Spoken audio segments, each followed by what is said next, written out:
할렐루야, 반갑습니다. 저는 부곡 순복음 교회를 섬기고 있는 이지훈 목사라고 합니다. 여러분, 제가 좀 젊어 보이지 않습니까? 하나님의 부르심이 20대 초반에 있었고 바로 순종하여서 하나님의 귀한 이 길을 또 걸어갈 수 있었던 것 같습니다. 저는 처음부터 길거리 전도를 시작했습니다. 20대 초반에 너무 사실 힘들었고 싫은 시간들이 많았습니다. 왜냐하면 부산역 광장에서 7년여 동안의 드럼이나 악기, 음향기기를 다 싣고 매주 토요일마다 변함없이 복음을 전했었거든요. 그때 노숙자들이 발로 차기도 하고 욕을 하기도 하고 여러 가지 일들이 있었습니다. 그런데 참 제가 말씀을 준비하면서 생각나는 한 분이 계셨는데요, 지금은 목사님이 되셨는데 그때는 강도사님이셨습니다. 그런데 그분은 우리가 잘 아는, 죄송하지만 배영만 같이 빼빼 마르고 키도 조그만 분이신데, 제가 찬양 인도하면서 복음을 전하려고 하니까 노숙자의 대장이 있거든요. 와서 갑자기 저하고 눈이 마주쳤는데 저한테 달려오면서 멱살을 잡으면서 뭐라고 하냐면, 덩치만 크면 다야! 이러면서 멱살을 잡는 거예요. 그러면서 강도사님이, 그때는 전도사였으니까, 전도사님 찬양하시면서 복음을 전하세요. 저놈은 내가 처리할게요. 그러면서 끌고 가는 거예요. 그런데 옆에서 뻑퍽퍽 소리가 나고 짝짝 소리가 나는데, 나중에 보니까 이분이 막 맞아서 끌켜서 너무 힘든 이런 이제 폭력에 일어난 거예요. 제가 기타를 치고 찬양하면서도 그분을 쳐다보면 앞에 보라고, 복음 전하라고, 나 쳐다보지 말라고, 제가 울면서 찬양하고 복음을 전했던 기억이 있습니다. 그래서 하나님, 왜 저는 길거리에 있어야 됩니까? 라고 기도하면, 그때는 이해하지 못했지만 지금의 저를 보면 이렇게 쓰시려고 7년여 동안의 부산역 광장에서 2002년도부터 7년 동안 복음을 전하게 하셨구나. 부교육자로 있으면서도 전도팀을 담당하고, 또 교회를 개척하는 목적도 이 복음을 위해서 개척을 하고, 또 교회를 개척하면서 저는 전도팀 활성화 프로젝트라는 팀을 만들어서 교회에 찾아가서 전도팀을 훈련시키는 이런 사역들을 하고 있습니다. 코로나로 훈련이 어려워지니까 하나님의 지혜를 주셔서 전도용품 지원 프로젝트를 해서 전국의 180여 명의 목회자들이 이 밴드에 가입을 해서 지금 전도할 때 저희가 전도용품을 다 지원을 이렇게 해드리고, 한국교회 전도는 절대로 멈추면 안 됩니다, 이런 심정을 가지고 교회들을, 또 목회자분들을 섬기고 있습니다. 제가 길거리에서 전도하고 싶었던 건 제 의지가 아니라 전적인 하나님의 부르심과 은혜가 있었다는 것이죠. 저는 그렇게 베풀어 주신 하나님의 은혜를 오늘 말씀과 함께 나누고자 합니다. 먼저 저는 소개를 간단히 드렸지만 조금 더 말씀드리자면, 저는 여기 바로 건너편이죠. 저희 교회 갈 때도 온천장역 4번 출구에서 그분들 말로는 3만디로 가야 된다라는 표현을 씁니다.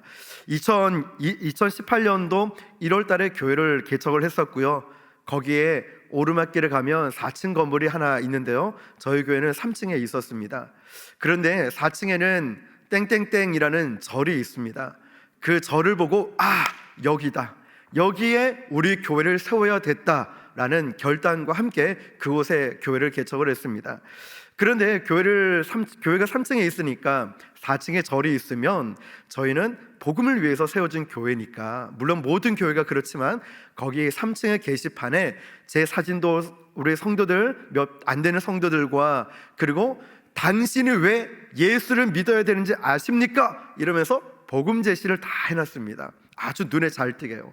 어느 날 보살이라는 분과 신도들이 막 씩씩거리면서, 저희 교회는 항상 문이 열려 있었으니까 들어오는 거예요. 그러면서 사진을 봐서 저를 알기 때문에, 목사님이죠? 네. 저기 사진하고 글을 좀 다 떼달라고 그러시는 거예요.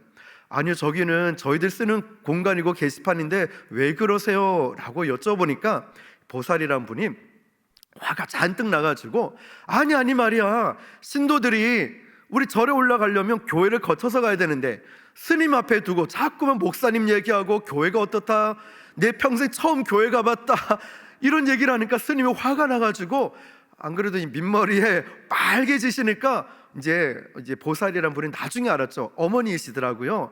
내려와가지고 막 뭐라 하시는 거예요. 절대로 저는 뗄 수 없고 제가 쾌재를 불렀습니다. 우리가 잘하고 있구나. 실제로 그분들이 하신 말씀은 내가 60평생 처음 교회 와봤다, 내가 50평생 처음 교회 와봤다, 목사님과 대화도 처음 해봤다. 어떤 청년은 담배를 피고 올라가다가 교회 문이 열려 있으니까 이게 교회네요. 근데 교회에서는 뭐 하는 곳이에요? 그래서 복음을 전할 수 있는 기회가 됐다는 거죠. 근데 좋은 점도 있었습니다. 바로 위에 절이 있으니까 불교에 대해서 궁금한 게 있죠. 전도를 하다 보면. 그래서 스님한테 찾아가서 불교에서는 뭐라고 합니까? 그거는 이런 거라고 아주 설명을 친절하게 잘 해주시는 일도 있었다는 거죠. 그런데 어느 날 저희가 매일 쉬지 않고 전도를 나가니까 하나님께서 많은 영혼들을 보내주셨는데, 특별히 청년들을 많이 보내주셔서요, 토요일마다 청년들 모임을 했었습니다. 그런데 청년 모임을 하고 있는데 토요일마다 이제 스님이 내려와가지고 문이 열려 있으니까 제가 저 끝에 쪽에 있었는데 저를 향해서 삿대질을 자꾸 이러는 거예요. 되게 불쾌하고 기분이 나빴습니다. 막 이렇게. 그래서 기분이 나빴지만 싸우면 안 되고 화를 내면 안 되니까 나는 스님보다 우리 하나님이 더 크시고 우리 부처보다 훨씬 더 크신 위대하신 하나님을 믿고 있으니까 달라야지 이러면서 스님 혹시 저를 불렀습니까? 하고 가니까 목사님 잠깐만요. 보니까 청년들 숫자를 세고 있었더라고요. 그러면서 저희가 하시는 얘기가, 목사님, 우리 절에는 나이 많은 사람밖에 없는데 왜 목사님 교회는 젊은 청년들이 이렇게 많아요? 그래서 제가 고민을 했습니다. 스님이 전도라는 걸 알까? 복음을 알까? 이런 생각이 드는 거예요. 그래서 고민을 하다가 어떻게 설명을 하지 하니까 스님이 정답을 얘기해요. 목사님이 전도를 해서 그렇구나 이러시는 거예요. 전도를 해서 어떻게 하셨을까? 어떻게 하셨어요? 물어보니까 자기가 차를 몰고 갈 때마다 목사님을 봤다라고 하는 거예요. 그러면서 아주 웃긴 이런 얘기를 하는 거예요. 그거 다 목사님 업보야, 업보 이러는 거예요. 제가 한참 웃었습니다. 저보고 목사님은 업보라고 하는 거죠. 그래서 제가 한 수 가르쳐 드렸습니다. 교회에서는, 예수님을 믿는 교회에서는 업보라고 하지 않고 하나님의 은혜라고 합니다. 그렇게 해서 저는 스님에게도 이제 자주 왕래를 하면서 복음을 전할 수 있는 계기가 되었습니다. 그런데 여러분, 한참 3년 정도 흘렀을 때 이제 코로나도 터지고 어려운 일이 생겼는데, 그럴수록 저희 교회는 계속 부흥이 돼서 이제 의자를 더 놓고 찬양과 기도는 더 뜨거워지고 말씀의 역사도 막 일어나는데 위에 이제 절에는 그런 역사가 일어나지 않아요. 마치 갈멜산에 850대 1과 싸웠던 그 엘리야처럼, 엘리야에게는 하나님의 불이 떨어져 역사가 일어났지만 바알과 아세라 우상들은 아무런 일도 없었던 것처럼, 근데 한 가지 역사는 나타났습니다. 거기에 모였던 신도들이 다 빠져나갔던 거예요. 그 원인을 어디로 돌렸냐? 교회가 그렇다고, 교회가 기도해서 그렇다, 교회가 막 기도해서 그렇다 막 이러는 거예요. 그러면서 화가 나서 또 내려오시는 거예요. 자주 내려오셨어요. 그러면서 씩씩거리면서, 목사님 왜 기도하면서 여자들이 울어요? 이러는 거예요. 난 너무 무섭다는 거예요. 자기 바로 위에, 예배당 위에가 본인 집이었거든요. 그러니까 무섭다는 거예요. 그러면서 이제 핍박이 심해지기 시작하니까 저도 너무 힘들어지는 거예요.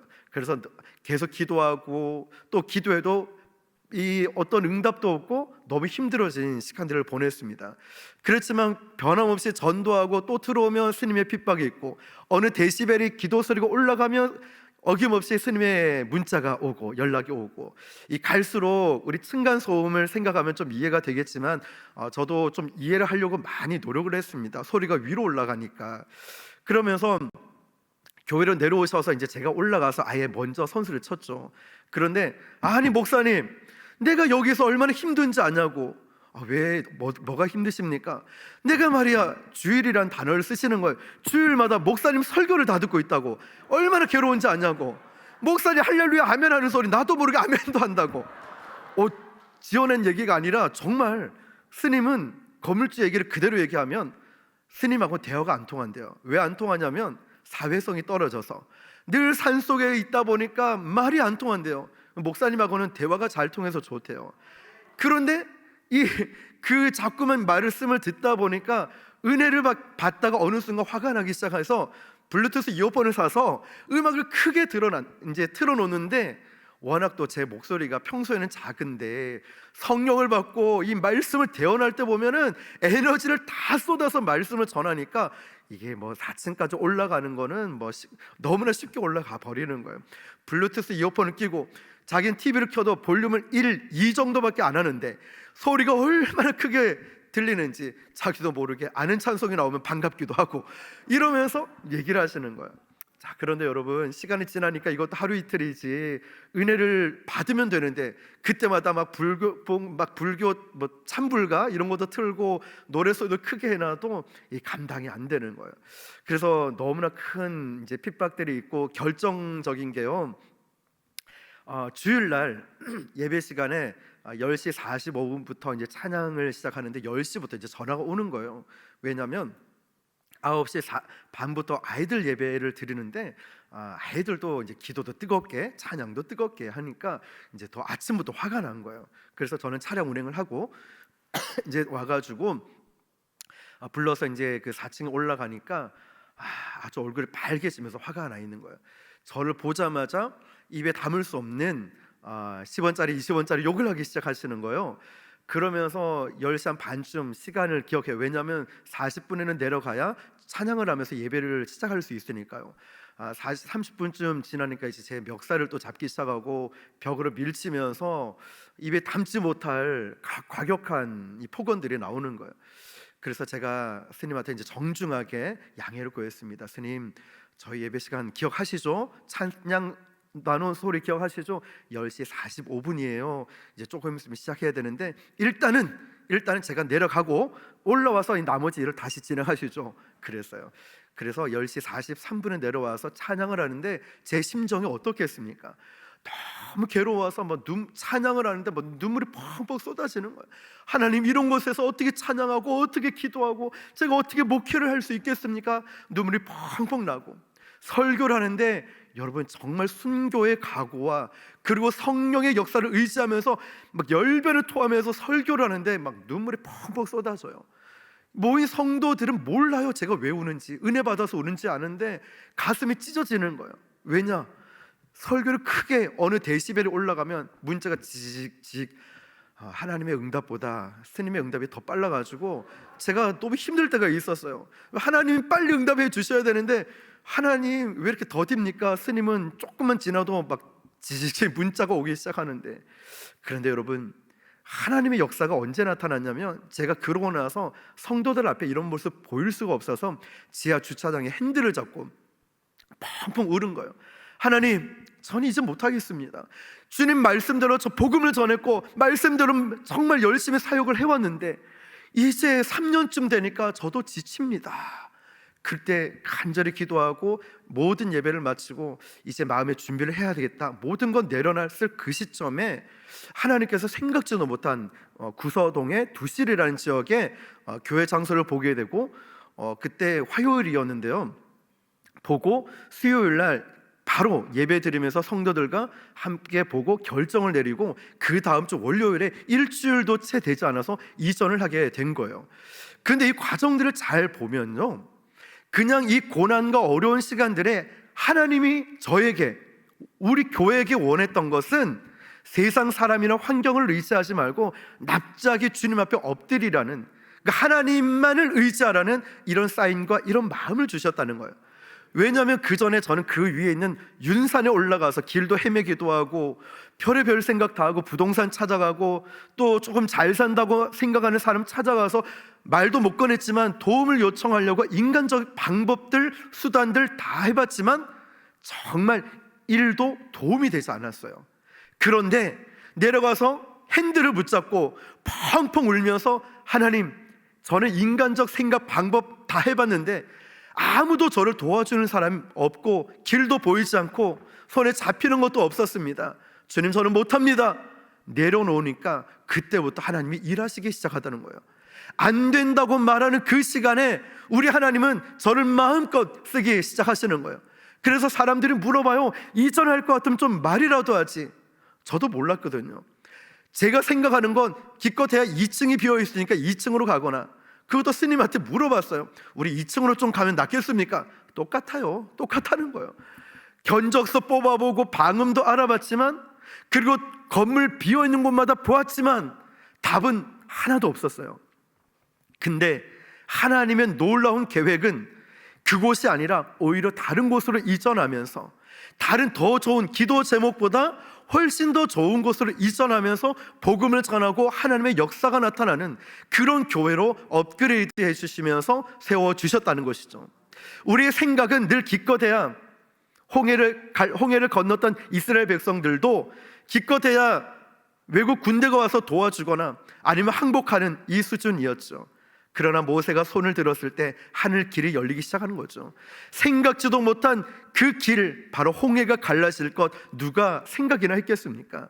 기도하는 사람은 알았겠죠. 하나님의 음성을 듣는 사람은 이 위기 때 돌파하고 나갑니다. 모두가 잠자고 쉬고 있을 때, 안 된다 말할 때, 이때가 가장 좋은 때다라고 선포하며 가게 됩니다. 왜냐? 하나님을 바라보니까 길이 보이거든요.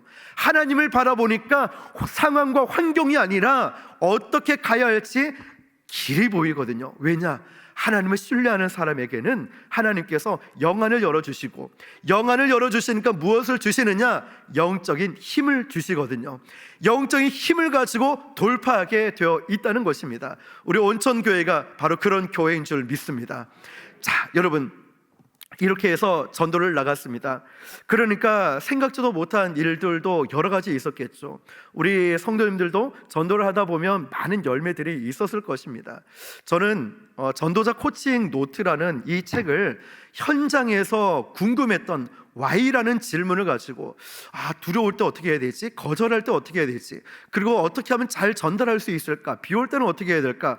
어떻게 열정을 가질 수 있을까? 123가지 이 책을 썼는데요, 어떤 한 방송국에서 취재를 나왔습니다. 그러면서 이런 말씀하시죠. 목사님, 아이고 이런 책은 적어도 100명, 200명, 300명 부흥하고 나서 써야 되는 거 아닙니까? 마음이 조금 상했지만, 그런데 하나님이 그때 어떤 지혜를 주셨냐면, 지훈아, 많이 부흥해서 이렇게 책을 쓰는 것도 좋지만 너는 가장 밑바닥부터 하나님, 내가 하는 그것을 증명해 보여라. 그러면 낮고 천하 힘들고 어려운 사람들, 목회자, 교회가 얼마나 큰 힘이 되겠는가, 이런 마음을 주셔서 지금도 일하고 계시는, 그리고 전도 현장에서 일어난 놀라운 역사들이 여기에 담겨져 있다는 것이죠.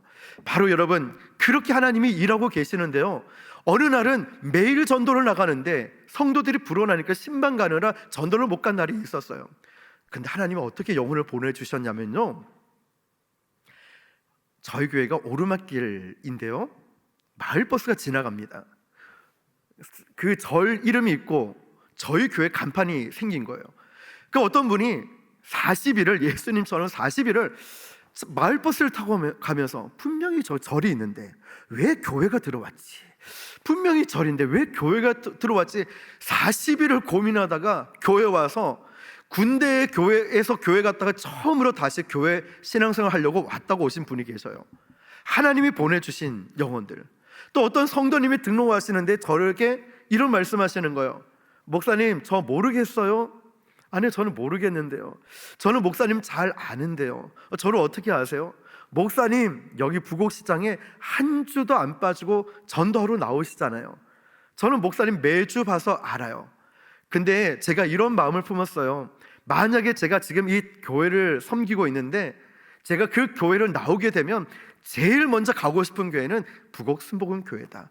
그런데 부득이하게 그 교회에 어떤 상황이 생겨서 1년여 만에 그 교회를 나올 수밖에 없는 상황이 된 거예요. 그때 바로 달려왔다는 것이죠. 전도하는 것 아무도 안 보는 것 같고 관심 없는 것 같아 보이지만, 우리는 모르지만 누군가는 우리를 눈여겨보고 있고, 누군가는 그 교회 가고 싶은 이런 마음들을 품고 있다는 거예요. 그래서 전도자는요, 우리가 나누어주는 전도지보다 더 중요한 것은 바로 우리의 얼굴, 우리의 표정, 우리의 모습들, 살아있는 전도지가 된다는 거예요. 우리가 주는 전도지는 거절할지 몰라도 내 얼굴, 표정, 말투에서 드러나는 이 전도지는 아무도 거절하지 못한다는 것이죠.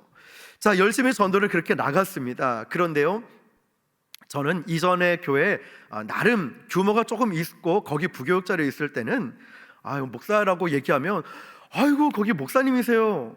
그런데 교회를 개척하고 나서도 그런 생각을 갖고 있었습니다. 목사라고 하면 사람들이 그래도 인정해 주겠지. 처음 전도를 나갔는데 어떤 방앗간 사장님을 만났습니다.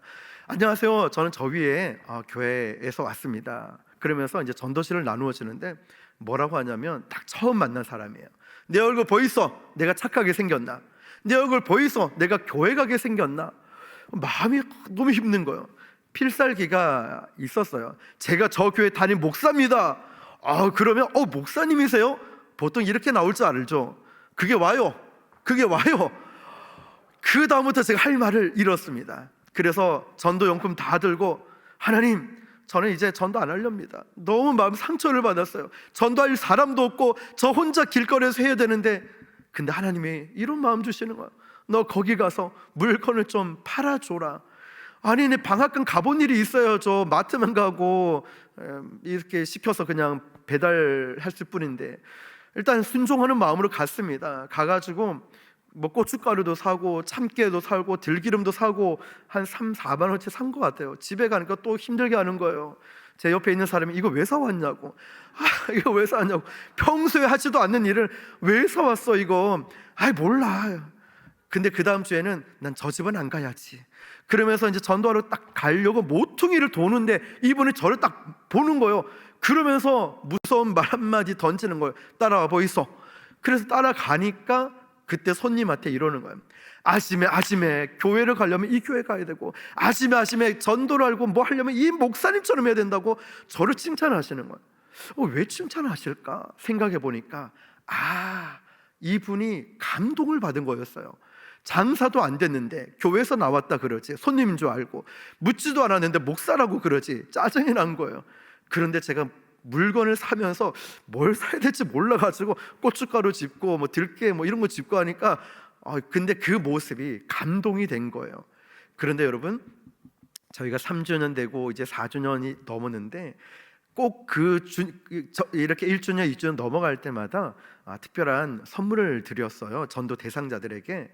근데 지난 4주년 될 때 그분이 이렇게 말씀하시는 거예요. 목사님, 처음 전도 나올 때 저 아직도 기억나요. 나 때문에 많이 힘드셨죠. 나 때문에 많이 힘들었죠. 이 말씀하시는데 제가 눈물이 정말 그 서러움이 복받쳐가지고 눈물이 쏟아질 것 같은 거예요. 근데 교회 이전할 때 가려고 했는데 먹고 살기 바쁘다 보니 못 가게 됐는데 한번 이 상가들 사람들 모아가지고 목사님 교회 한번 방문하려고 그럽니다. 가기 전에 일단은 우리가 목사님 전도할 때 쓰시려고 핫팩하고 생수하고 이 몇 가지를 교회로 택배로 보내주시는 거예요. 얼마나 감동이 됐겠습니까? 하나님이 영혼을 보내주시니까. 근데 여러분, 영혼을 보내주실 때 어떤 교회에 그 영혼을 보내준다 생각하십니까? 교회 큰 교회요? 사람 많은 교회요? 시설이 좋은 교회에 영혼을 보내주실까요? 물론 그런 환경적 요인도 좋습니다. 그런데 저는 이런 생각을 해봤어요. 저에게 이제 중학교 3학년 된 큰 아들이 있습니다. 이 아들이 나중에 대학교를 간다, 서울 쪽에. 그러면 이 아들은 어떤 교회를 보낼까? 저는 생각을 해봤어요. 순복음 교회니까 뭐 여의도 순복음 교회, 아니면 좀 청년들 많은 그런 교회에 보낼까? 근데 제 생각과 제 마음은 아니었어요. 그러면 이 아들을 어디에 보낼까? 우리 아들을 책임질 수 있는 교회에 보낸다는 거예요. 그때 그래, 맞아. 하나님께서 영혼을 보내주시는 교회는 크고 작음이 중요한 게 아니라 영혼을 보내주셨을 때 그 영혼을 책임지는 교회에 보내주시는구나, 준비된 교회에 보내주시는구나, 열심히 복음을 전하는 교회에 영혼을 보내주시는구나. 아버지의 마음이 깨닫게 되는 거예요. 바로 우리 온천교회처럼 말이죠. 이렇게 열심히 복음 전하려고 발버둥 치는 교회가 과연 몇 교회나 되겠습니까? 너무나 가슴이 뜨거워지는 거예요. 저는 오기 전에 유튜브로 설교 홈페이지를 다 보면서 이미 은혜를 받고 왔습니다. 마음이 뜨거워지는 거예요. 찬양을 제가 굉장히 좋아하는데 짧아서 아쉬울 정도로 너무너무 뜨겁게 짧은 시간이지만 찬양을 했었습니다. 너무나 좋은 교회인 것 같아요. 여러분, 이곳에서 신앙생활 하시는 여러분 얼마나 행복하십니까? 하나님께서 이 부산 지역의 온천 교회를 통하여서 놀라운 성령의 역사들이 일어나는 그런 축복의 통로로 쓰실 줄 믿습니다.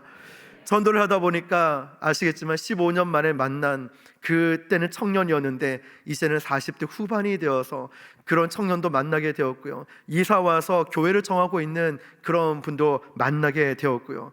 그렇게 이렇게 저렇게 하다 보니까 많은 사람들이 그 교회, 우리 교회를 방문하게 됐고 등록을 하게 되었는데 100여 명의 성도가 등록을 하게 되었어요. 그런데 개척교회가 아쉬운 점이 그거죠. 일꾼이 없다 보니까 관리가 안 되고 차량 운행이라든지 이렇게 여러 가지 어려운 부분이 있어서 많은 부분들을 이렇게 정착시키는데 어려움들이 있었지만요, 그런데 깨달은 게 있어요. 하나님은 기도하고 복음을 전하면은 언제든지 영혼을 보내주시겠구나, 언제든지 부흥할 수 있겠구나, 이런 소망을 발견하게 되는 거죠. 자, 여러분, 이처럼 하나님께서는 복음 전하는 교회를 가만히 놔두지 않는다는 거죠. 그렇다면 오늘 본문으로 돌아와서 교회가 존재하는 목적 중 가장 중요한 게 뭐냐면 바로 복음을 전하기 위해서입니다. 저도 교회를 개척하게 된 결정적인 하나님 말씀은 마가복음 1장 38절 말씀이에요. 이르시되 우리가 다른 가까운 마을들로 가자, 거기서도 전도하리니 내가 이를 위하여 왔노라 하시니라. 주님께서 이곳에, 이 땅에 오신 목적을 바로 전도하러 오셨다라고 말씀하시는 거예요. 제자들이 예수님을 찾아요. 예수님, 사람들이 예수님을 찾고 있습니다. 주님은 동문서답하듯이 다른 말씀하셔요. 그래, 누가 날 찾니? 이게 아니라 자, 가자, 다른 마을로 가서도 내가 전도할 거다. 왜냐? 내가 이것 때문에 왔기 때문이다. 여러분, 교회가 복음을 전하는 것을 중단한다면 그 존재의 의미를 상실하는 것입니다. 어떤 사람은 더 많은 사람을 좀 전도해야 되지 않느냐, 어떤 분은 코로나인데, 코로나 시대인데 무슨 전도를 합니까? 그냥 현상 유지만 하면 되는 거 아닙니까? 편하게 교회만 다니죠 라고 말하는 사람이 있어요. 한 가지 예를 들면요, 제가 서면에 있는 어떤 한 교회에 전도 훈련을 하러 갔습니다. 8주간의 전도팀 훈련을 시키는데요, 그 목사님이 저희 교회에 찾아와서 정말 간절히 부탁한 게 이거였어요. 이전에 그쪽 지역에 신천지가 굉장히 힘들게 하는 시간들이 있었습니다.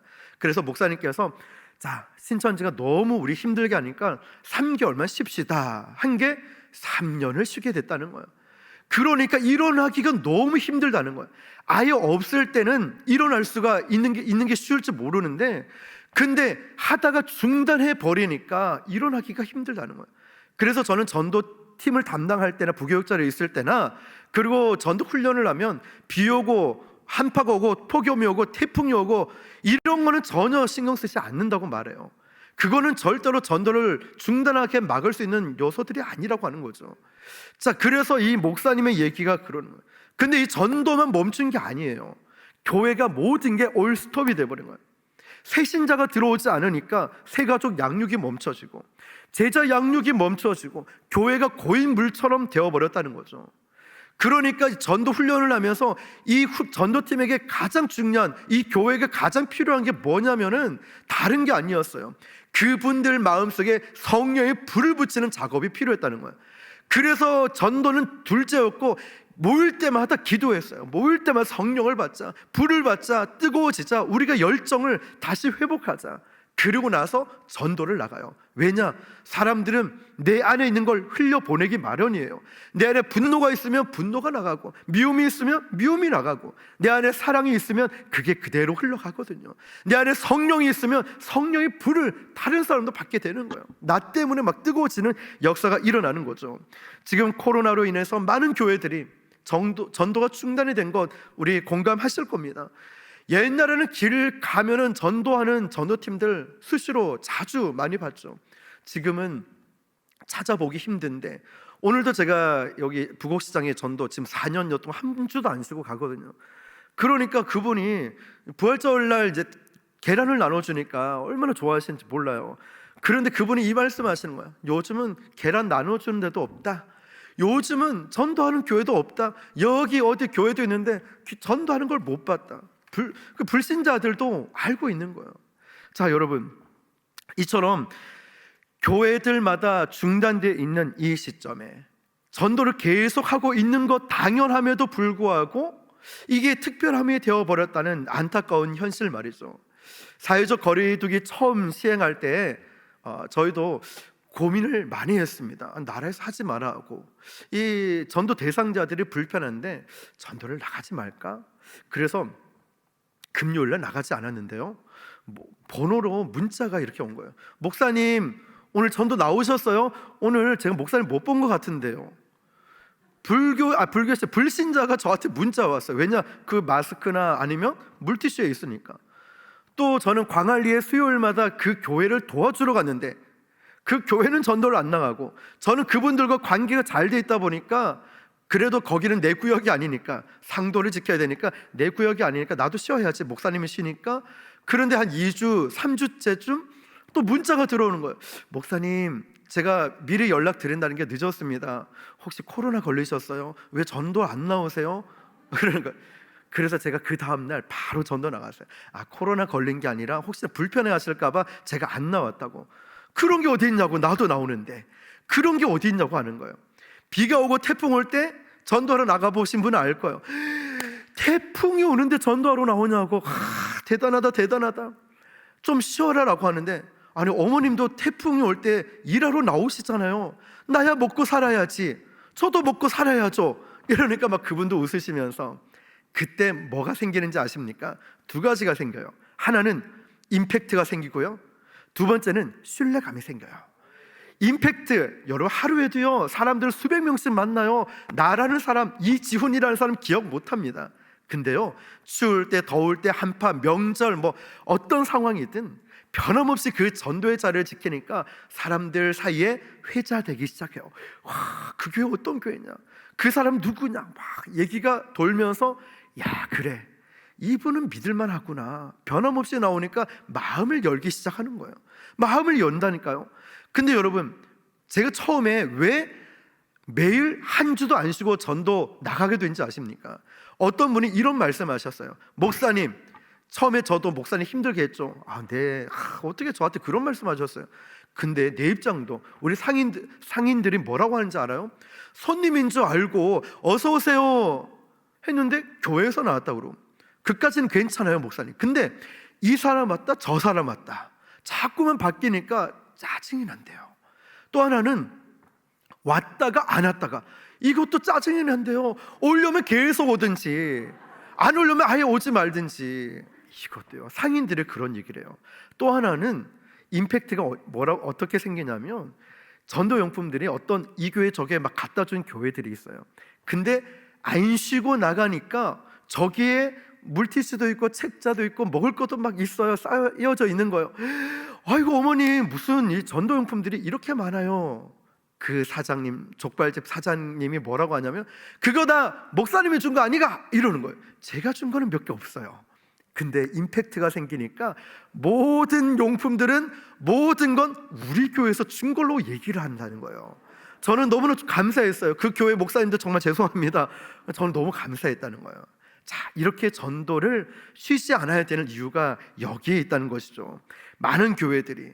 근데 이것도 있어요. 이렇게 전도를 하다 보니까 지경이 넓어지고 예비된 영혼을 만나는데, 중요한 건 이거예요.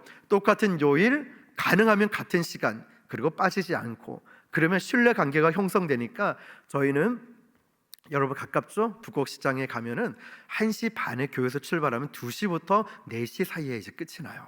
그러면 그 시간에 기도받을 사람이 기다리고 있고요, 전도 대상자들이 기다리고 있고요, 그 시간에 감사하게도 저의 저녁거리로 준비하고 계시는 몇 분이 또 계셔요. 오늘도 뭐 이것저것 막 감자, 고구마에 저녁에 김에다 된장찌개 끓여 먹으라 두부도 주시고, 목사님 더운데 차 마시고 가라 커피 내려주시고. 자, 이게요 들쑥날쑥이 아니라 꾸준히 가다 보니까, 다시 말하면 영적인 부익부가 있고 빈익부가 있다는 거예요. 계속 전도하는 사람, 계속 기도하는 사람은 날마다 영적으로 충만해요. 근데 하지 않는 교회나 성도들 보면 비닉빈처럼 늘 어렵다, 힘들다. 우리는 교회가 이사를 가야 돼. 지금은 시대가 안 돼. 자꾸 환경 탓을 해요. 그러나 저는 지금 100여 교회를 전도팀을 훈련을 지금 계속 시키고 있으니까요. 지금도 기장에서 이제 7주째 하고 있거든요. 처음에 만나면 모든 걸 상황이나 환경 탓을 합니다. 그런데 그거 아니거든요. 우리가 담대함을 가질 수 있는 그 힘은 딱 한 가지예요. 상황은 언제나 힘들고 언제나 어려웠어요. 근데 왜 내가 평안함을 갖고 담대함을 가질 수 있냐면, 나를 다스리시고 이끄시는 분이 누군지에 대한 확신만 있으면 마음에 평강이 있고요, 비전과 소망을 갖게 되는 거예요. 하나님이 기도하는 자에게 그걸 보여주시거든요. 야, 지금 무슨 전도를 한다고? 아니야. 기도하는 사람에게는 하나님이 방향을 알려주셔요. 하나님이 비전을 보여주신다니까요. 하나님이 가야 될 길들을 알려주시는 거예요. 기도하는 사람에게요. 자, 이래서 기도가 중요한 거죠. 자, 여러분, 전도라는 게 뭘까요? 어떤 사람을 전도해서 우리 교인으로 만드는 것도 있겠지만, 진짜 전도는 복음을 전파하고 그 사람이 예수 그리스도를 알고 믿고 영접하게 만드는 것 아니겠습니까? 그래서 사실 저는 전도할 때 어느 교회에 출석하느냐, 일단 예수님 믿는 게 중요하지 우리 교회 오는 거는 둘째, 셋째 문제일 수 있어요. 그래서 이제 한 달 전쯤에 길에서 어떤 분이 목사님 이렇게 오는 거예요. 아이고, 예, 안녕하세요, 잘 지내셨어요? 목사님 기도해 주셔서 드디어 우리 남편이 우리 교회 등록했어요. 얼마나 기쁜지 저도 기뻐가지고 우리 사진 한번 찍을까 했더니 이렇게 아주머니가 이렇게 귀엽게 찍으시는 거예요. 기분이 얼마나 좋은지 저도 기쁘고 그분도 기쁘고. 그래서 전도는요, 또 잠자고 있는 영혼도 깨우고, 그리고 전도는 이런 불신자들도 예수 믿게 만들고. 그래서 전도는요, 행복하고 재밌는 거예요. 왜 그런지 아십니까? 성령께서 언제 어떻게 역사하실지 모르니까. 우리 공식과 방식대로 역사하시는 게 아니라요, 생각지도 못한 방법으로 성령께서 역사하시는 거예요. 저희는 두실로 이전하고 나서도 이 방법을 그대로 가져와서 전도를 하거든요. 그런데 1월 달에 저희 교회 등록하신 가정이 있어요. 그런데 이 등록하신 가정이 있고 청년이 있는데, 이 청년의 전화번호를 제가 저장하려다 보니까 이 번호가 저한테 있는 거예요. 왜 있지 나한테 번호가? 보니까 문자가 어떻게 와 있는데요, 2021년 8월 20일 이 문자 내용이 이렇습니다. 목사님, 뜨거운 날씨에 열심히 전도하는 거 정말 감동이 됩니다. 홈페이지 들어가서 목사님 설교와 영상 또 전도 일기 잘 봤습니다. 목사님, 작은 금액이지만 전도할 때 보태 쓰시고 힘내세요. 기도할게요. 2021년 작년 8월 20일 날 너무너무 고맙다고, 혹시나 다음에 길에서든 어디서든 보면 우리 반갑게 한번 인사 한번 하자고, 나도 형제님 위해서 기도할게요. 그 문자가 그대로 지금도 갖고 있어요. 그런데 4개월이 지나서 저희 교회에 등록을 했더라고요. 야, 이게 너무너무 신기한 거예요. 너무너무 신기해요. 하나님의 일하심과 역사하심이, 예비해 놓은 이 영혼 말이죠.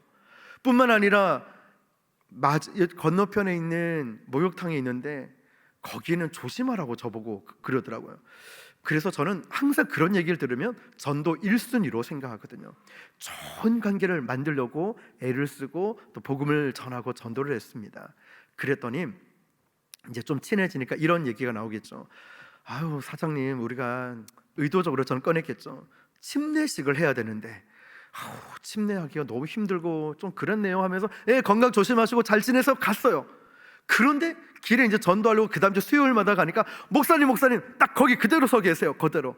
그러면서 헌금을 모아놓은 거, 불신자입니다. 헌금을 모아놓은 거를 그 자리에서 저희가 주면서, 내가 뭐 돈이 좀 생겼는데요, 목사님 교회에 그냥 좀 헌금 좀 하려고요, 뭐 이러면서 주시는 거예요. 그러면서 전화가 또 왔어요. 뭐라고 하냐면, 목사님, 우리 남편하고 의논했는데 우리 교회 저 목욕탕 8시에 문 닫으니까 거기 침례할 때 교회 물어보니까 침례 중요하다 하더라고요. 침례탕, 거기 목욕탕에서 침례식 하세요, 이러는 거예요.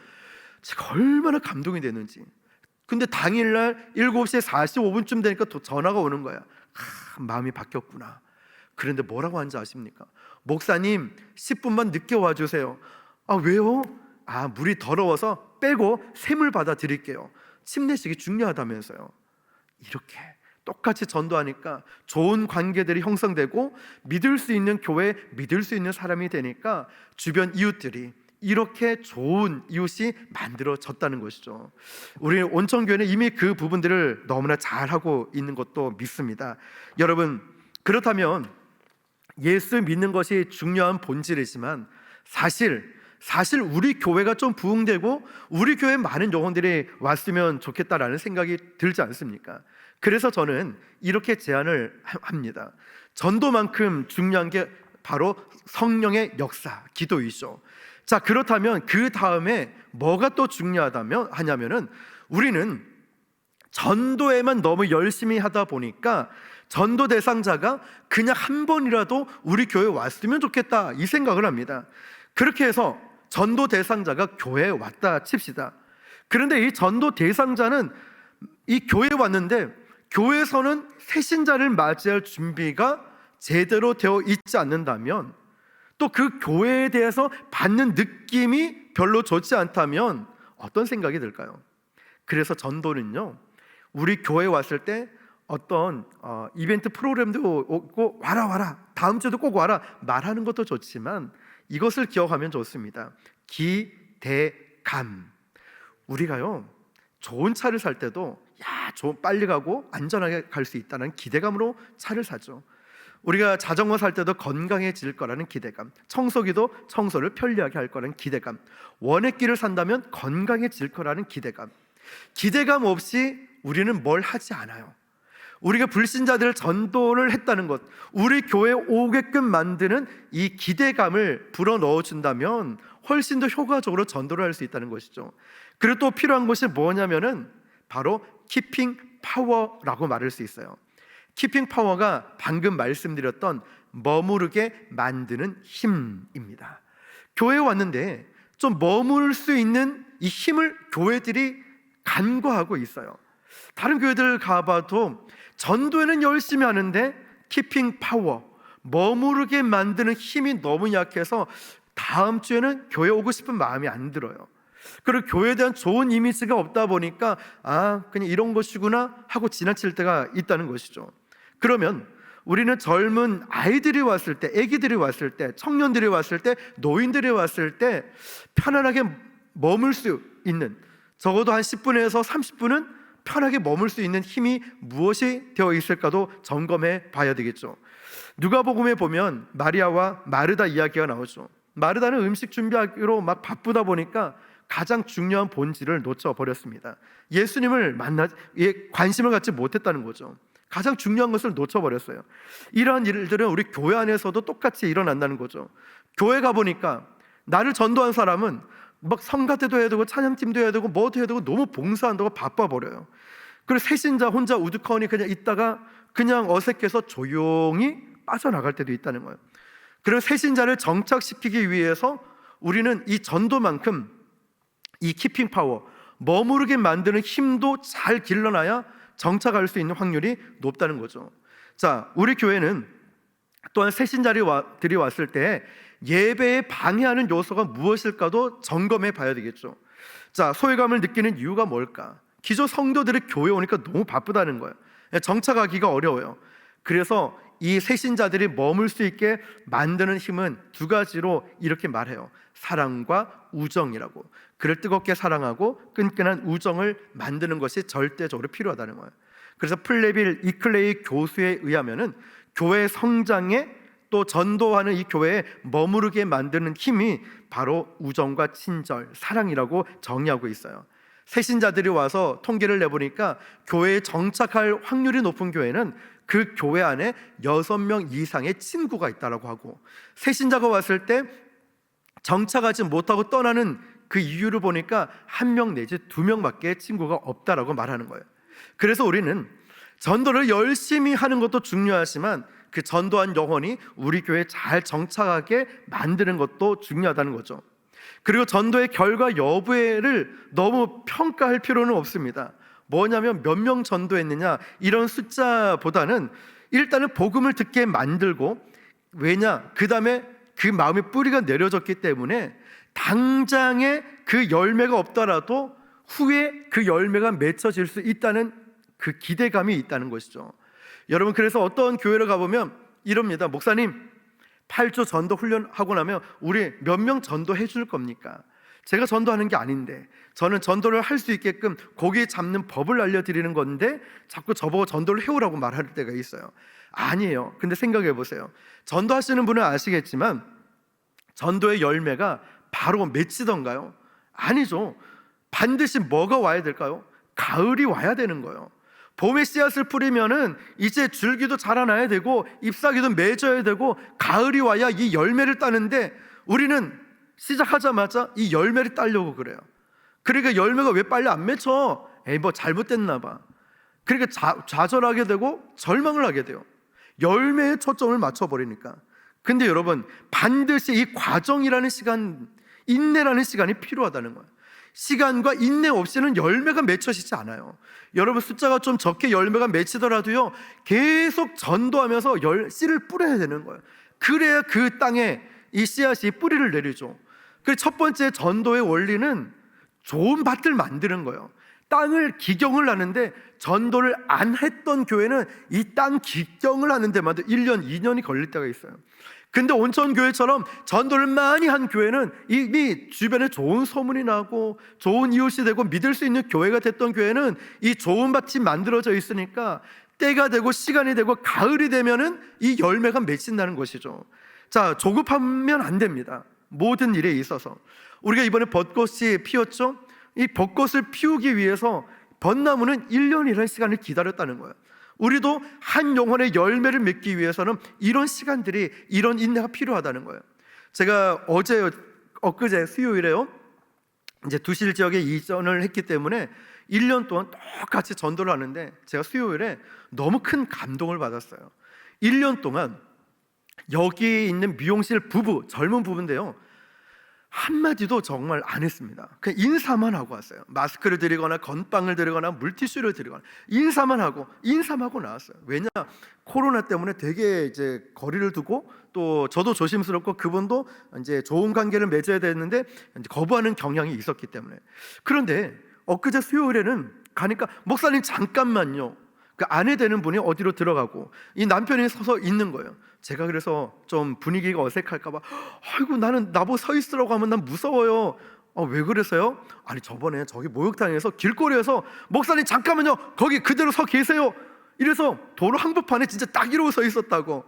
저는 저한테 뭐라 할 줄 알았어요. 이랬는데 이분이 이제 헌금이라는 표현을 안 하고 우리 교회에 뭐 좀 준다고 저보고 기다리라고 해서 기다렸는데, 그때 얼마나 감동받은지 몰라요.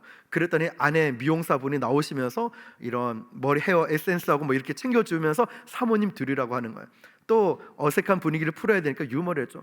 그럼 나는 쓰면 안 된다는 거예요? 아이고, 목사님도 써도 돼요, 이러면서 화기애애하게 웃었는데, 이분이 진짜 중요한 얘기를 하는 거예요. 목사님, 며칠 전에 손님으로 온 분이 여기 이사 왔대요. 그래서 미용실 처음 왔는데 언니 동생 하기로 했는데, 이 언니가 이사 와서 교회를 찾고 있다 해서 제가 목사님 교회 소개해 줬어요. 그리고 여기에서 유튜브로 목사님 교회 검색해서 같이 설교 말씀도 들었어요. 목사님 영상 얼굴 잘 봤던데요, 이렇게 얘기를 하는 거예요. 그런데 제가 어떤 생각 들었을까요? 1년 동안 나를 어떻게 생각하고 교회를 어떻게 생각하는지 몰랐는데, 기다리고 참고 참았더니 마침내 거기서 그렇게 이런 말들을 했을 때 얼마나 위로가 되었을까요? 근데 여러분, 좋은 관계가 형성되기 전에 내가, 물론 하나님의 성령께서 역사하실 때는 복음을 전해도 됩니다. 그런데 이왕이면 매주 매일 만나야 되니까 먼저 관계를 형성해 놓고 진짜 복음을 천천히 전하다 보면은 복음을 스며들고 변화될 일들이 일어나는 거예요.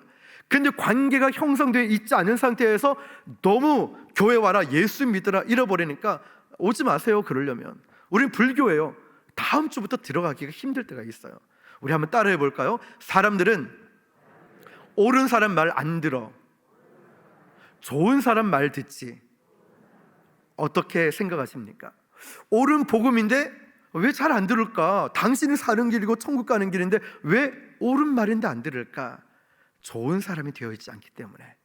우리는 좋은 사람이 실수를 해도 잘못돼도 아무 말 안 해요. 왜냐? 내가 좋은 사람이니까 내가 다니는 온천교회도 좋고 목사님도 좋고 온천교회 성도들은 다 좋아. 근데 내가 별로 좋지 않아요. 주차 때문에 싸우고 아니면 쓰레기 함부로 버리고 말도 거칠고 싫어. 교회도 싫고 예수도 싫고 저 사람이 하는 게 다 꼴보기 싫고 이렇게 돼요. 사람의 심리가 그렇다는 거예요. 좋은 사람이 되니까 교회를 소개해 주고 싶어요. 그래서 우리는요, 하나님에 대해서도 잘 알아야 되지만 전도 대상자에 대해서도 잘 알아야 되는 거예요. 그 상가 전도 같은 경우는 특징을 알아야 되죠. 이분들은 장사 때문에 잘 교역이 힘들어요.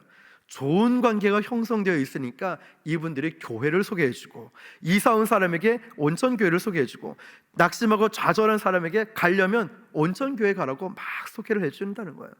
이렇게 우리 전도는 하나도 버릴 것이 없어요. 옳은 사람, 옳은 복음보다 옳은 얘기를 왜 안 듣느냐? 좋은 사람이 되어 있지 않기 때문에 한 번쯤 생각해 볼 필요가 있다는 거죠. 여러분, 이런 인내와 시간이 반드시 전도에는 필요하다는 거예요. 제가 이제 작년에 잊지 못할 일이 있습니다.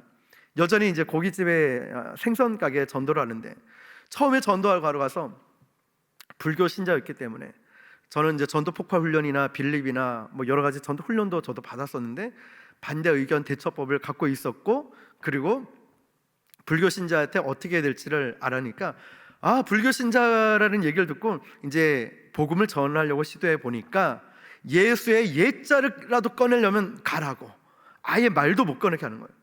그런데 한 3년쯤 지났어요. 똑같이 그냥 인사만 했는데 성령께서 감동을 주시는 거예요. 저분에게 복음을 전하라고. 거절했던 분인데 어떡하지? 일단 성령의 말씀에 순종해서, 어머님, 제가 예수님에 대해서 1분이면 되는데 잠깐이라도 제가 소개해 드리면 될까요? 우리 1분이라 얘기하지만 1분이라 말하고 5분이라고 우리 행동하지 않습니까? 1분이라고 말하시면 한참을 얘기를 했죠. 잘 받아들이시는 거예요. 좋은 관계가 형성돼 있었으니까. 그런데 영접기도 하려고 하면 마귀의 공격이 있죠. 꼭 그럴 때만. 근데요, 손님이 딱 오는 거예요. 이 어머님이, 생선가게 사장님이 뭐라고 하냐면, 아침에 잠깐만 있어 보이소, 나 기도한다. 아침에 잠깐 있어 보이소, 나 기도한다. 자, 목사님 빨리 기도합시다, 이러는 거예요. 영접 기도까지 하는데 제가 얼마나 감동이 되는지 막 눈물이 나고, 하늘에서 막 천문천사 나팔 부는 소리 이런 게 막 들리는 것 같아요. 야, 그분이 처음으로 예수님을 영접한 거예요. 그러면 이제는 교회는 못 오시지만 전도 갈 때마다 확인해요. 어머니 마음속에 누가 계시죠? 예수님. 어머니 마음속에 늘 예수님 계시죠? 확인을 해요.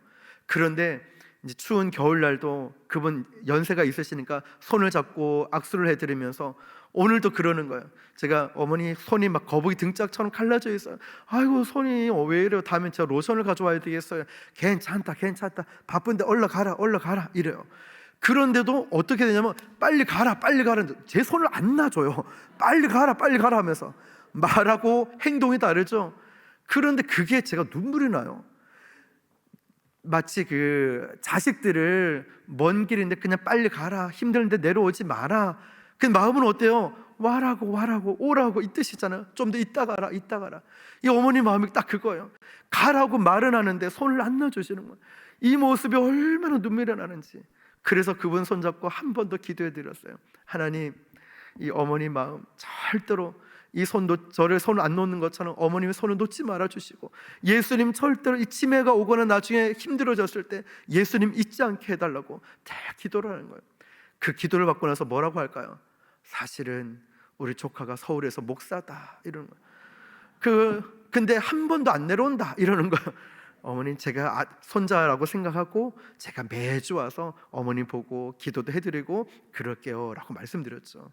여러분, 이렇게 인내와 이런 시간들이 전도에는 반드시 필요해요. 조급함을 버려야 되는 거예요. 열매는 하나님이 주셔요. 우리가 할 거는 전파하는 거죠. 많이 씨를 뿌리라는 거예요. 저는 처음에 개척을 하고 나서 전도할 때 양쪽 손에 어깨에 메고 오후 한 2시나 3시에 나가면 9시, 10시에 들어왔어요. 그냥 뭐 천장 기본으로 막 이렇게 전도를 하겠죠. 그런데 어떤 목사님이 그러는 거예요. 목사님, 나도 전도하는데 요즘 전도가 안 되는 것 같아.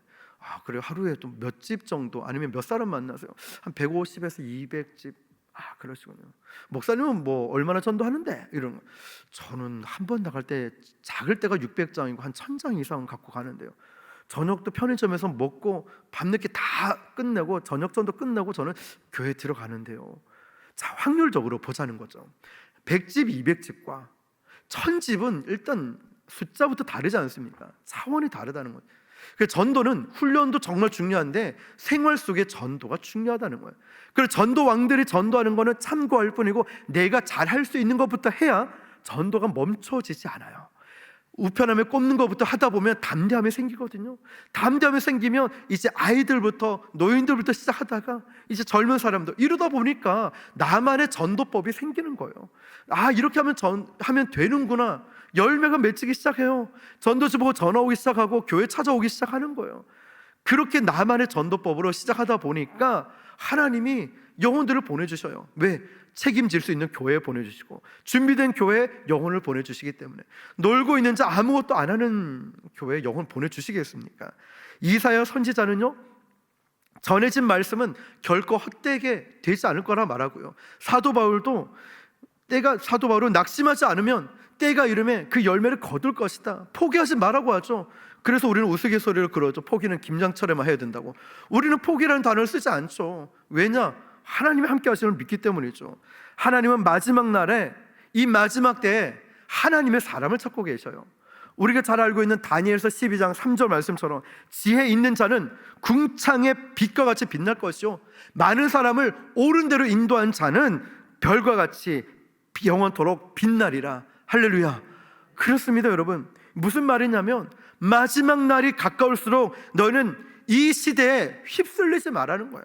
코로나의 어려움도 있고 육체적 피곤함도 있고 핍박도 있지만 여기에 휩쓸리지 말라는 거예요. 세상 유혹에 흔들리지 말라는 거예요. 세상에 좋은 것들 너무나 많이 있죠. 우리의 시간을 빼앗는 일들이 너무 많죠. 마음을 뺏기는 일도 많죠. 이런 유혹에 흔들리지 말라는 거예요.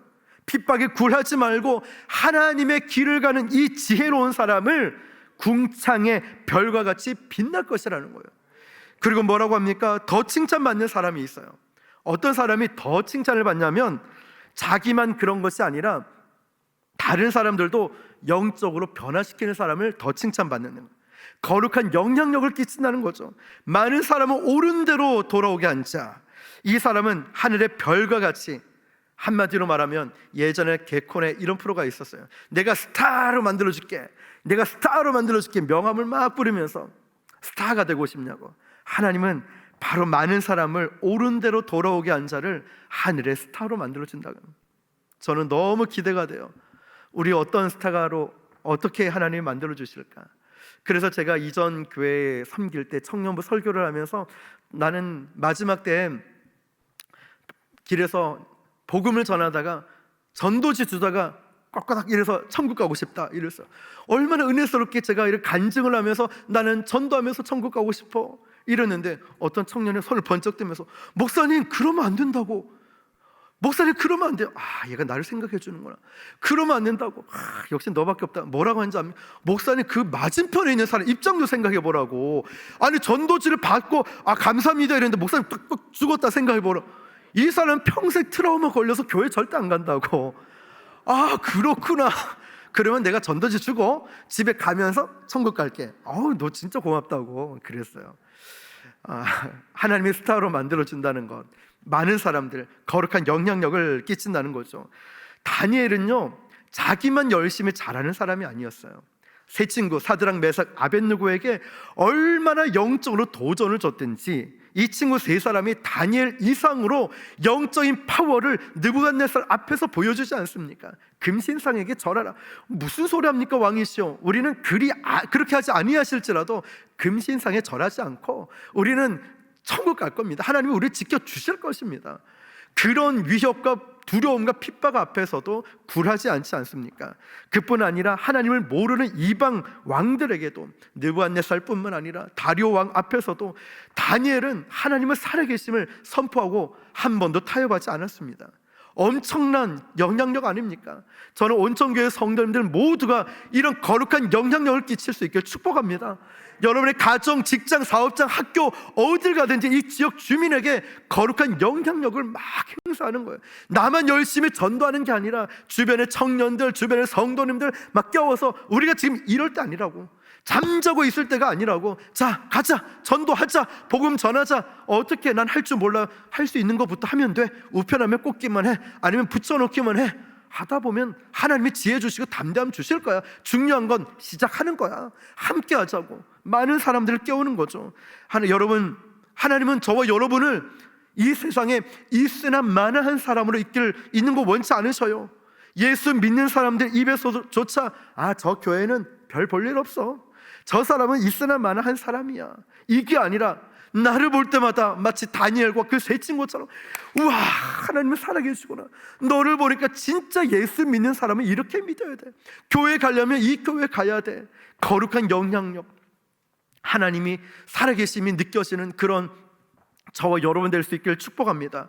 여러분, 세상 사람들은요, 우리 이 전도지, 전도용품, 우리는 그런 고민을 하지만 사실 전도 나가보면 아이고, 오늘 뭐 마스크 또 가져왔습니까? 아이고, 오늘 물티슈예요? 이렇게 말하는 사람 거의 없어요. 제일 먼저 뭘 보냐? 나를 봐요. 제가 이제 저희 어머니가 이제 거제도에 계신데 한 번씩 올라오셔요, 전도할 때.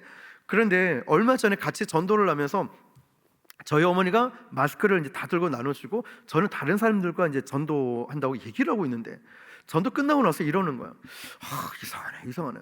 왜, 무슨 일이 있으셨어요? 아니, 마스크는 내가 주는데 사람들이 다 목사님만 찾아. 무슨 말일까요? 전혀 기분 나쁘진 않겠죠. 근데 사람들이 관심을 갖고 있는 건 용품이 뭐냐, 이게 아니라 나라는 사람을 본다는 거예요. 여러분 자체를 본다는 거예요. 그리고 그들 마음속의 질문은 이거예요. 묻고 싶은 건, 그래요, 그 좋다는 예수님 믿고 당신은 뭐가 달라졌습니까? 그 좋다는 예수님 믿고 당신은 어떤 변화를 경험하셨습니까? 이걸 묻고 싶은 거예요. 우리 말할 수 있을까요? 예수님 믿으니까 나는 이렇게 달라졌다고, 이런 변화가 있었다고 말할 수 있을까요? 세상 사람들은요, 우리가 주는 전도지 이전에 이걸 듣고 싶어요. 뭐가 좋은데? 너 뭐가 변했는데? 이런 걸 묻고 싶은 거예요. 전도자가 이걸 보여줄 수 있어야 돼요. 물론 처음에 전도할 때는 쉬운 것부터 시작하시죠. 그러나 사람들의 이 전도 대상자를 알아야 된다 했죠. 바로 그 사람은, 그 전도 대상자는 나라는 사람의 변화된 모습을 보고 싶어하고 우리는 보여줘야 된다는 거죠. 미국에 사시다가 연로하셔서 이제 마지막 생을 한국에서 마무리하고 싶다고 한국에 오신 어떤 집사님이 계셨어요. 그래서 그 집사님 신방을 갔는데 요양병원으로 신방을 갔습니다. 그런데 아이고, 목사님 하고 전도사님 오셨는데, 주의 종이 오셨는데 내가 아무거나 드릴 수는 없지, 이러면서 냉장고로 가시는 거예요. 그러면서 비어있는 그 자리에 옆에 불교 신자인 할머니가 이러시는 거예요. 야, 목사님, 나는 저분 보면 진짜 대단하다 생각한다. 늘 말씀 보고 기도하고, 말씀 보고 기도하고, 사람들한테 사랑도 얼마나 많이 베푸는지, 나도 조금만 젊었으면 난 저 할매하고 같이 그 교회 가고 싶다. 저는 이 얘기를 듣는 순간에 이런 생각이 드는 거예요. 내가 나이가 들었을 때 이렇게 주변 사람들에게 인정받을 수 있을까? 그리고 존경을 받을 수 있을까? 나도 저렇게 늙고 싶다라는 생각이 들었다는 거죠. 많은 사람을 옳은 대로 돌아오게 앉아, 바로 이건 전도를 말하는 거죠. 마지막 날이 가까워져 있기 때문에 우리가 전도를 해야 되는 거예요. 복음을 전해야 되는 거예요. 쉬고 있으면 안 돼요. 영적인 부익부, 전도를 하고 막 말씀 보고 기도하다 보니까 성령 충만해가지고 견딜 수 없는 성도와 교회 말이죠. 그리고 선교지는 바로 여러분이 서 있는 그곳이 선교지라는 거죠. 여러분이 민망하다고, 바쁘다고, 피곤하다고, 코로나 때문에 핑계는 끝이 없어요. 우리도 저도 변명은 끝이 없습니다. 이 부분을 우리는 각성하고 회개해야 돼요. 하나님, 제가 이것 때문에 못했습니다. 바쁘다는 이유로, 나는 할 줄 모른다는, 목사님만 하는 걸로, 교육자만 하는 걸로 착각을 했습니다. 아닙니다. 그렇지가 않아요. 코로나 때문에 전도를 못한다니요. 우리 온천교회는 해당 사항은 없겠죠. 그런데 기억하십시오. 코로나보다 더한 할아버지가 오더라도, 더 심한 어려움이 와도 우리는 복음을 위해서 순결 각오의 마음을 가져야 돼요. 이런 열심과 열정의 마음을 가져야 된다는 거예요. 복음을 위해서란 말이죠. 주님을 위해서라면 말이죠. 그리고 많은 사람을 옳은 대로 돌아오게 한다는 이 전도라는 것도 있지만 믿음의 열정이 식어버린 사람이 있어요. 집사님이 될 수 있고요, 청년들이 될 수 있고, 어떠한 성도들이 될 수 있어요. 세상과 타협해버린, 이 코로나로 인하여서 타협해버린 성도들, 온라인 비대면 예배로 인하여서 타협해버린 사람들이 있어요. 바로 그 사람을 찾아가야 돼요. 영적인 불길을 다시 일으켜줄 수 있어야 돼요. 누가요? 바로 여러분이, 저와 여러분이 찾아가야 됩니다. 전도는 찾아가는 겁니다. 영혼을 찾아가서 우리가 만난 예수님, 다시 한번 그분의 그 영적인 이 다시 회복을 줄 수 있도록 찾아가야 되는 거예요. 장기 결석자 있지 않습니까? 전도 대상자 있죠. 찾아가야 돼요. 저는 기장에서 어제까지 7주 전도 훈련하면서 그 은퇴하신 권사님이셔요. 그분은 전도를 해야 되는데 이런저런 이유로 못했어요. 4주까지는 제가 앞장서서 보여드리고 나머지 4주는 직접 그 권사님이나 집사님이 하셔요. 옆에서 코칭을 해드리는데 어제야 비로소 이렇게 말씀하시는 거예요. 목사님, 전도가 이렇게 재밌는지 몰랐어요. 그리고 목사님, 이제는 이 지역은 제가 책임지겠습니다. 이겁니다, 여러분. 이 지역은 제가 책임지겠습니다. 나는 몸도 안 좋고 피곤하고 나이도 많지만 이제 알겠습니다. 여기는 제가 책임지겠습니다. 이러면서 그분이 이제 매일같이 혼자서라도 전도하겠다라고 하는 거예요. 이런 마음, 이 지역은 내가 책임지겠다, 저 영혼은 내가 책임지겠다, 이런 영혼을 향한 이 갈망, 이 영혼을 향한 사랑 말이죠. 저는 온천교회가 바로 그런 교회가 될 줄 믿습니다. 다시 한번 영적으로 식어져 있는 영혼들을 여러분 깨우는 거예요. 전도는요, 직분을 가지고 하는 게 아닙니다. 전도는 다시 한번 이 영적인 열정이 살아나는 사람, 영적인 실력을 발휘하게끔 도전을 주는 거예요. 너 그렇게 있으면 안 돼. 너 다시 예배 드려야 돼. 다시 기도 불 붙여야 돼. 따라와봐. 같이 기도하자. 세워줄 수 있는 사람 말이죠. 협력하고 함께 할 수 있도록 하는 것, 바로 그런 사람을 하늘의 별과 같이 빛나게 해 주신다는 것이죠. 크리스찬은요, 저와 여러분이 가는 이유, 가는 곳 때문에 주변이 변하는 것입니다. 나로 인하여서 이 사람이 예수를 믿든지, 나로 인하여서 아니면 적당히 믿었던 예수 성도가 갑자기 영적인 불을 붙이든지, 이런 존재가 되어야 되는 거예요. 나 때문에 예수 믿든, 나 때문에 식어져 있던 열정들이 회복이 됐든, 신앙이 회복됐든, 바로 저와 여러분들이 그 역할을 해야 되는 거죠.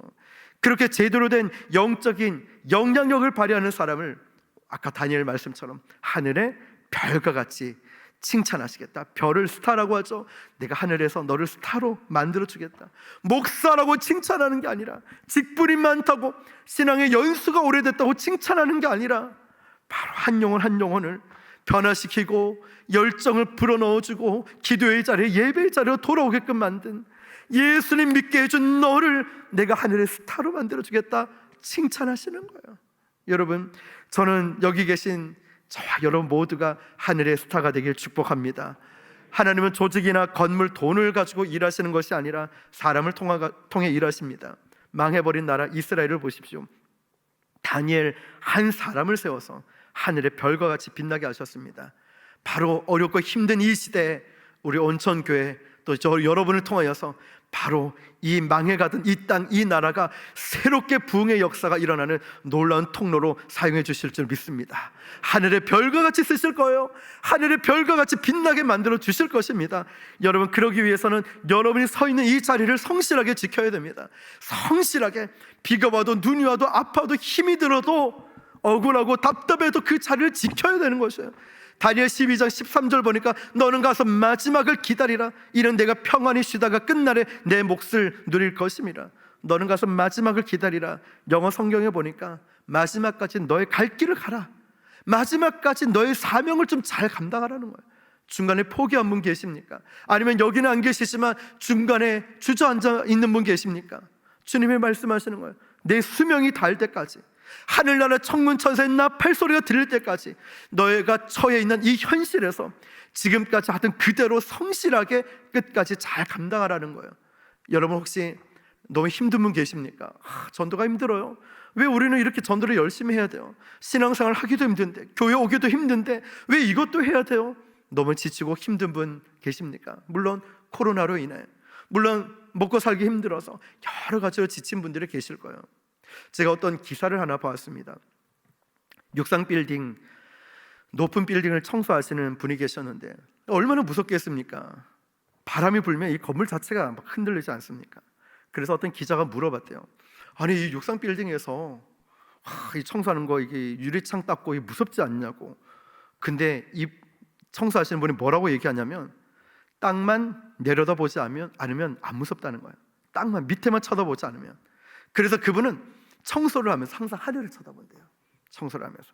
왜 그러냐면 그렇게 쳐다보면 안 무섭다는 거죠. 땅은 거리감이 느껴지죠. 하늘은 멀다 가깝다 이런 개념이 없어요.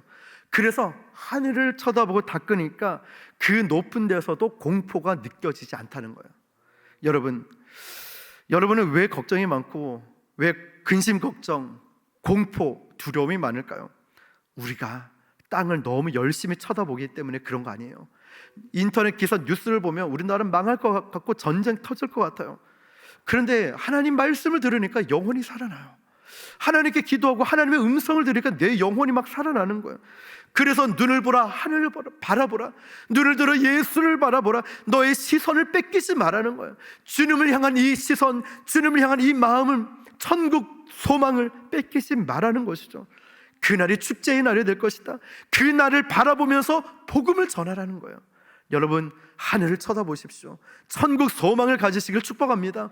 이 땅 바라보고 없는 거, 안 되는 거, 힘든 거 바라보면 아무것도 못해요. 공포, 두려움 있겠죠. 근데 하늘을 쳐다보니까, 우리 주님을 쳐다보니까 소망이 막 살아나기 시작하는 거예요. 열정이 살아나기 시작하는 거예요. 기쁨이 샘솟듯 넘쳐나기 시작하는 것입니다. 다니엘 12장 9절 보니까 그가 이르되 다니엘아 갈지어다. 다니엘을 갈지어다. 우리 한국말로 보면은 다니엘 보고 가라, 이 정도로 들리죠? 근데 영어 성경을 보니까 Go your way 되어 있어요. Go your way. 내 길을 가라는 거예요. 언제까지요? 주님 다시 오실 때까지. 다니엘에게 말씀하는 거예요. 넌 네 길을 가라. 언제까지? 주님 다시 오실 때까지. 거침없이 우리 주님을 의지하고 앞만 보고 달려가라. 주님만 보고 달려가라는 거예요. 여러분, 어떤 아이가 자기 집 앞에 들어가야 되는데 이 골목에 건달 깡패들이 있으니까 이 아이가 집을 가야 되는데 어떻게 가지 막 두려워 떨고 있는 거예요. 골목에서. 그때 아주 덩치 큰 삼촌이, 힘도 센 삼촌이 와서 너 여기서 뭐하니? 집에 가자. 손을 꽉 잡고, 깡패들이 있는데 건달이 있어도 걸어가는 거예요. 집까지. 이 아이는 하나도 두려워하지 않아요. 삼촌이 내 손을 잡아줬거든요. 힘센 삼촌이. 여러분, 왜 두려워하십니까?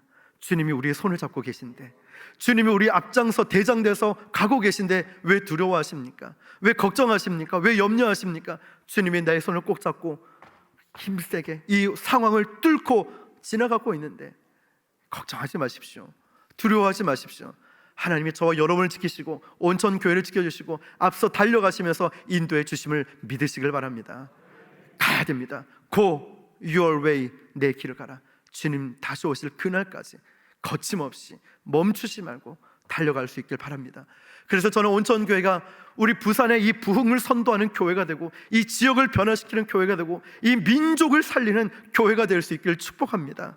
우리는 그동안 전도하면서 잘 생각해 보니까 너무나 굴복하고 정복하는 형태로 전도할 때가 있었어요. 잘 생각해 보면. 왜냐하면 전도를 전투 개념으로 생각을 했거든요. 이겨야 된다, 싸워야 된다. 맞아요. 영적 전쟁입니다, 전도는. 그런데 이 누구와 싸워야 되죠? 사단과 싸워야 되죠. 그런데 자꾸 우리는 사람과 싸우려고 하고 있어요. 전도하다 보니까 막 저 사람하고 싸우고 있는, 말다툼하고 싸우고 있는 사람이 있어요. 영적 전쟁을 육적 전쟁으로 착각하니까, 그렇게 이해하다 보니까 전도할 때 무례하게 행할 때가 있어요. 전도 대상자를 굴복시켜야 된다, 이렇게 생각을 하는 거죠. 근데 여러분, 따라해 볼까요? 전도는 사랑으로 하는 것이다. 그렇다면 방법도 사랑이 되어야 하죠.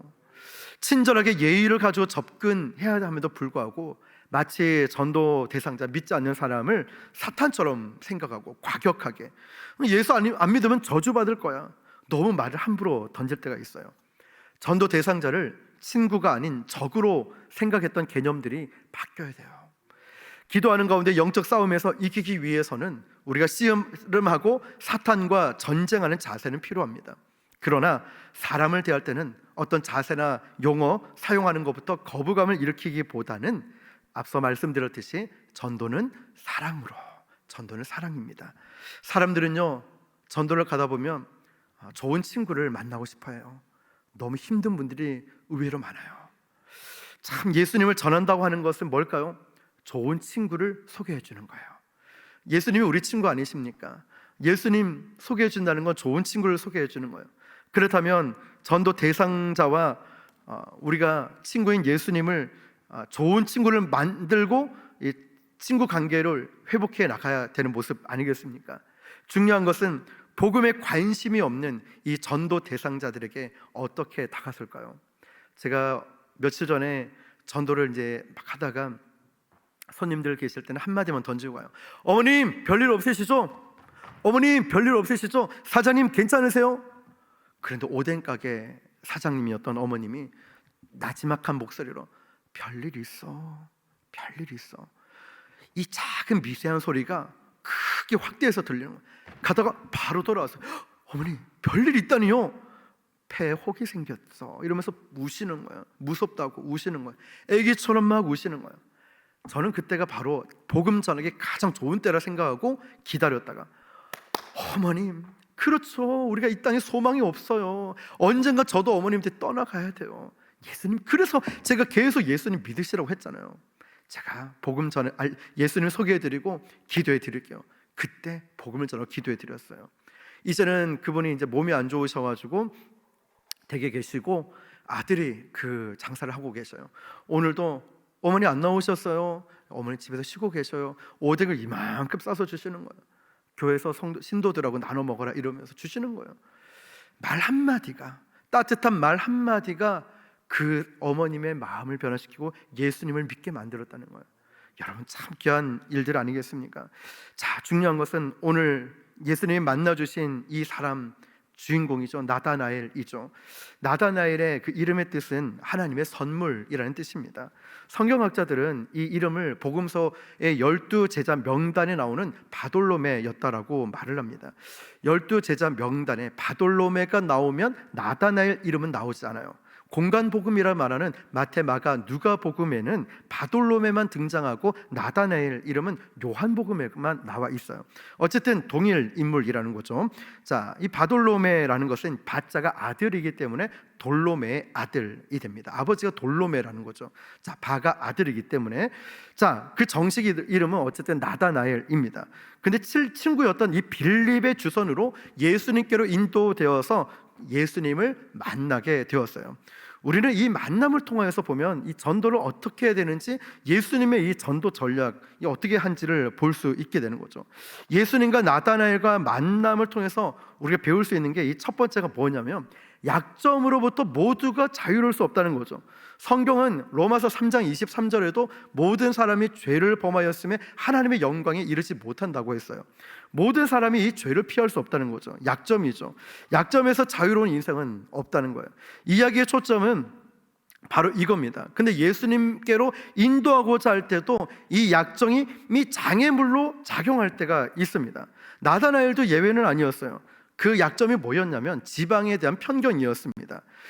그래서 46절을 보니까 나다나엘이 이르되 나사렛에서 무슨 선한 것이 날 수 있겠느냐 이런 얘기를 합니다.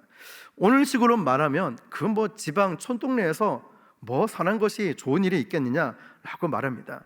가장 효율적인 해결책이 뭐냐면 사실에 접근할 수 있도록 도와주는 거예요. 자, 예를 한 가지 들면 우리는 코로나 때문에 전도를 쉬었던 경우들이 있었어요. 그런데 저는 이제 쉬지 않고, 여러분도 그렇지만 전도하러 나가면 처음에 교회 욕들을 얼마나 많이 하는지 몰라요. 그런데 이 전도가 사실을 직면하고 해결할 수 있는 좋은 도구가 됐다는 거예요. 예를 들어 이제 처음에 대구에서 신천지에서 집단으로 코로나가 발생했을 때 모르는 사람은 신천지 교회 이러니까 교회를 이야기합니다. 아, 그거 교회 아니라고, 검색해보면 다 나오는데 사이비고 이단이라고. 아, 그래요? 똑같은 교회 아니었냐고. 자, 여러 가지 이야기를 하는데 정확하게 풀어줄 수 있었어요. 전도가 말이죠. 그래서 단순히 우리가 오해하고 있는 사람에게도 우리는 전도하면서 그 문제들을 해결할 수 있는, 오해를 풀 수 있는 이 만남이 된다는 거죠. 자, 먼저 예수님의 제자가 된 빌립은요, 나다나엘의 편견을 깨기 위해서 어떤 전략을 썼냐면 46절에서 빌립은 나다니엘에게 뭐라고 얘기하냐면 그 오해한 거야, 아니면 그 오해를 풀기 위한 어떤 반론을 제기하거나 그러지 않았어요. 단순하지만 직설적이었어요. 뭐라고 했냐면 와서 보라, 와보라, 와서 보라고 이야기했어요.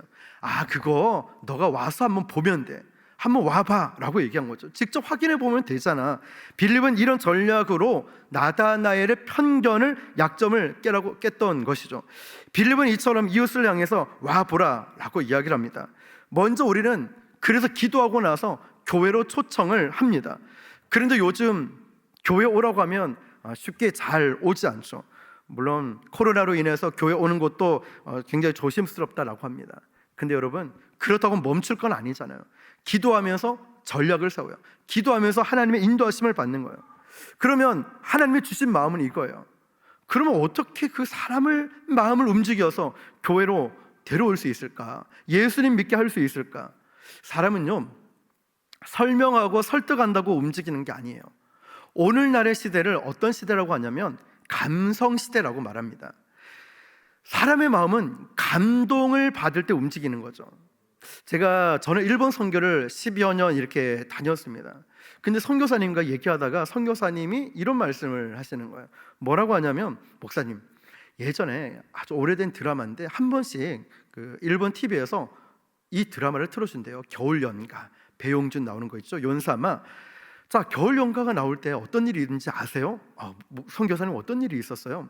아니, 겨울연가가 나오면 일본의 그 집집마다 우상이 있는데 우상들을 보면서 이게 우리에게 밥 먹여주냐? 이러면서 우상 동상을 다 치워버리고 거기에 연사마 동상을 딱 세워놨대요.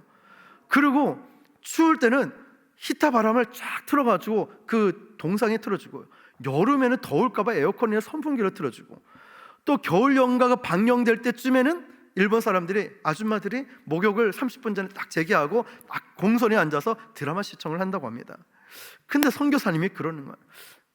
근데 지금 곰곰이 생각해 보니까 그렇게 전도하고 예수를 전해도 믿지 않았던 이 일본 분들이, 사람들이 이 사람의 마음을 움직이게 만들 힘은 뭘까?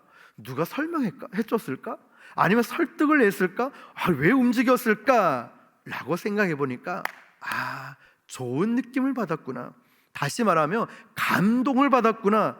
어떻게 해요? 스스로 변화되고 움직이고 싶은 마음이 들었다는 거예요. 감성의 시대에 사람들의 마음을 움직이는 건 감동이라는 거죠. 우리가 전도할 때도 감동을 주지 않습니까? 감동을.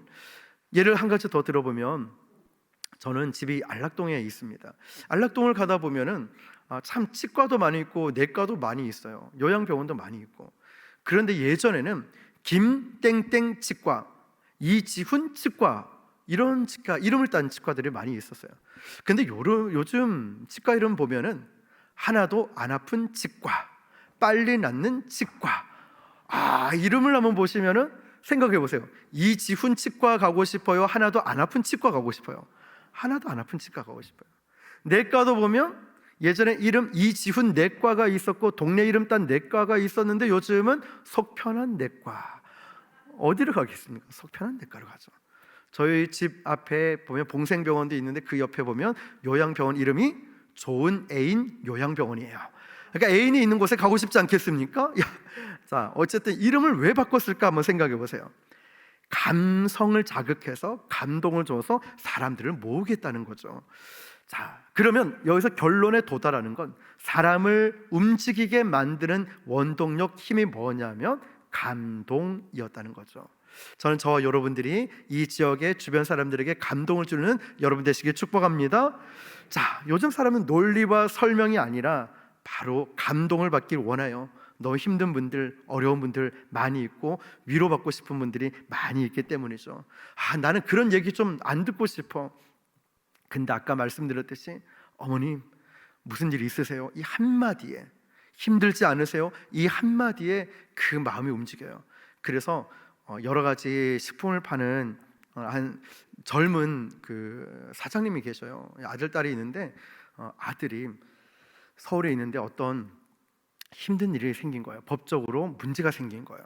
그래서 추석 좀 됐죠. 작년 추석에 문자가 이렇게 왔어요. 목사님, 제가 불교 신자인데 정말 어려운 일이 생기니까 목사님이 제일 먼저 생각났어요.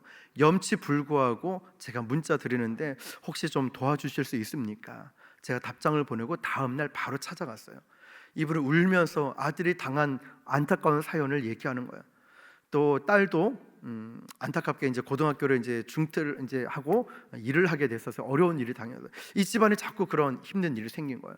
그때마다 저에게 연락 와요. 이제 교회는 오시겠다라고 말은 하지만 장사 여러 가지 상황을 얘기해요. 근데 제가 무슨 생각이 들었을까요? 이런 상황에 목사가 생각났다는 게, 그리고 그 힘든 일들을 도와줄 수 있다는 게, 이때 받았던 감동은요, 주변에 얼마나 좋은 소문이 나고 복음을 전할 수 있는 좋은 밭이 되는지 모릅니다. 감동을 주는 자, 정말 실제로 그들을 예수님의 마음으로 품을 수 있는 자, 전도를 위한 전도가 아니라 한 영혼을 주님의 마음으로 품고 사랑하는 자가 먼저 되어야 하는 거죠. 자, 그렇다면 우리가 접촉할 때를 한 번 더 생각해 보면은 약점이라는 게 아까 지역 편견이든 교회에 대한 편견이든 여러 가지 생각이 있을 수 있어요.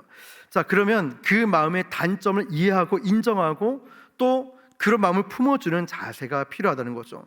나다나엘이 가진 이 편견이 있음에도 불구하고 예수님은 나다나엘을 칭찬합니다. 너 정직하네. 예수님은 나다나엘에게 47절 보니까 이는 참으로 이스라엘 사람이라 그 속에 간사한 것이 없네. 오히려 그걸 칭찬하고 있어요. 칭찬을 하니까 나다나엘의 마음속에 있는 방어벽이 순간 싹 무너뜨리고 그 마음의 문을 열게 만들었어요. 기독교를 비판하는 사람들과 이단들과 싸워서는 안 되겠죠. 일단은 저 같은 경우도 이단인지 모르고 만났을 때는 그렇군요 하고 넘어가요. 근데 전도하다 보니까 천리교 신자를 만났어요.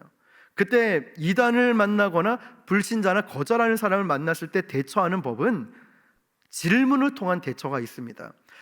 그 천리교를 왜 믿으세요? 거기서는 뭘 가르치세요? 물어봐요. 그러면 가정과 효를 중요시 여긴대요. 그렇군요. 우리 교회에서도 기독교에서도 이런 게 있습니다. 정말요? 자, 이런 모습 말이죠. 자, 첫째는 칭찬에 대해서 우리가 알 필요가 있어요. 칭찬도 기술이 있거든요. 칭찬은 내 중심이 아니라 상대가 뭘 좋아하는지, 어떤 소리를 듣고 싶어 하는지를 알고 칭찬을 하는 거예요. 예를 들어 내 헤어스타일이 바뀌었어요. 옷이 바뀌었어요. 내 가방이 바뀌었어요. 그러면은 그걸 빨리 캐치하고 여기에 대한 칭찬, 듣고 싶어하는 칭찬을 한다는 거죠. 정말 작은 이야기인데요, 광안리 가서 전도를 하는데 도어락 색깔이 바뀌어 있는 거예요. 도어락을 바꿨겠죠. 제가 들어가면서 어머님, 사장님 도어락 바꾸셨네요. 색깔 너무 예쁜데요. 어떻게 그것까지 다 기억을 하냐고. 시장에 전도하면서 헤어스타일이 바뀐 거예요. 어머니 헤어스타일 바뀌셨네요. 아이고, 이걸 어떻게 알았냐고. 근데 염색도 하셨네요. 빵 터져버렸어요. 남편보다 낫네. 우린 남편보다 낫네. 남편은 그것도 알지도 못하는데 어떻게 그것까지 알았냐고. 이런 칭찬하니까 마음의 빗장이 문이 활짝 열려요.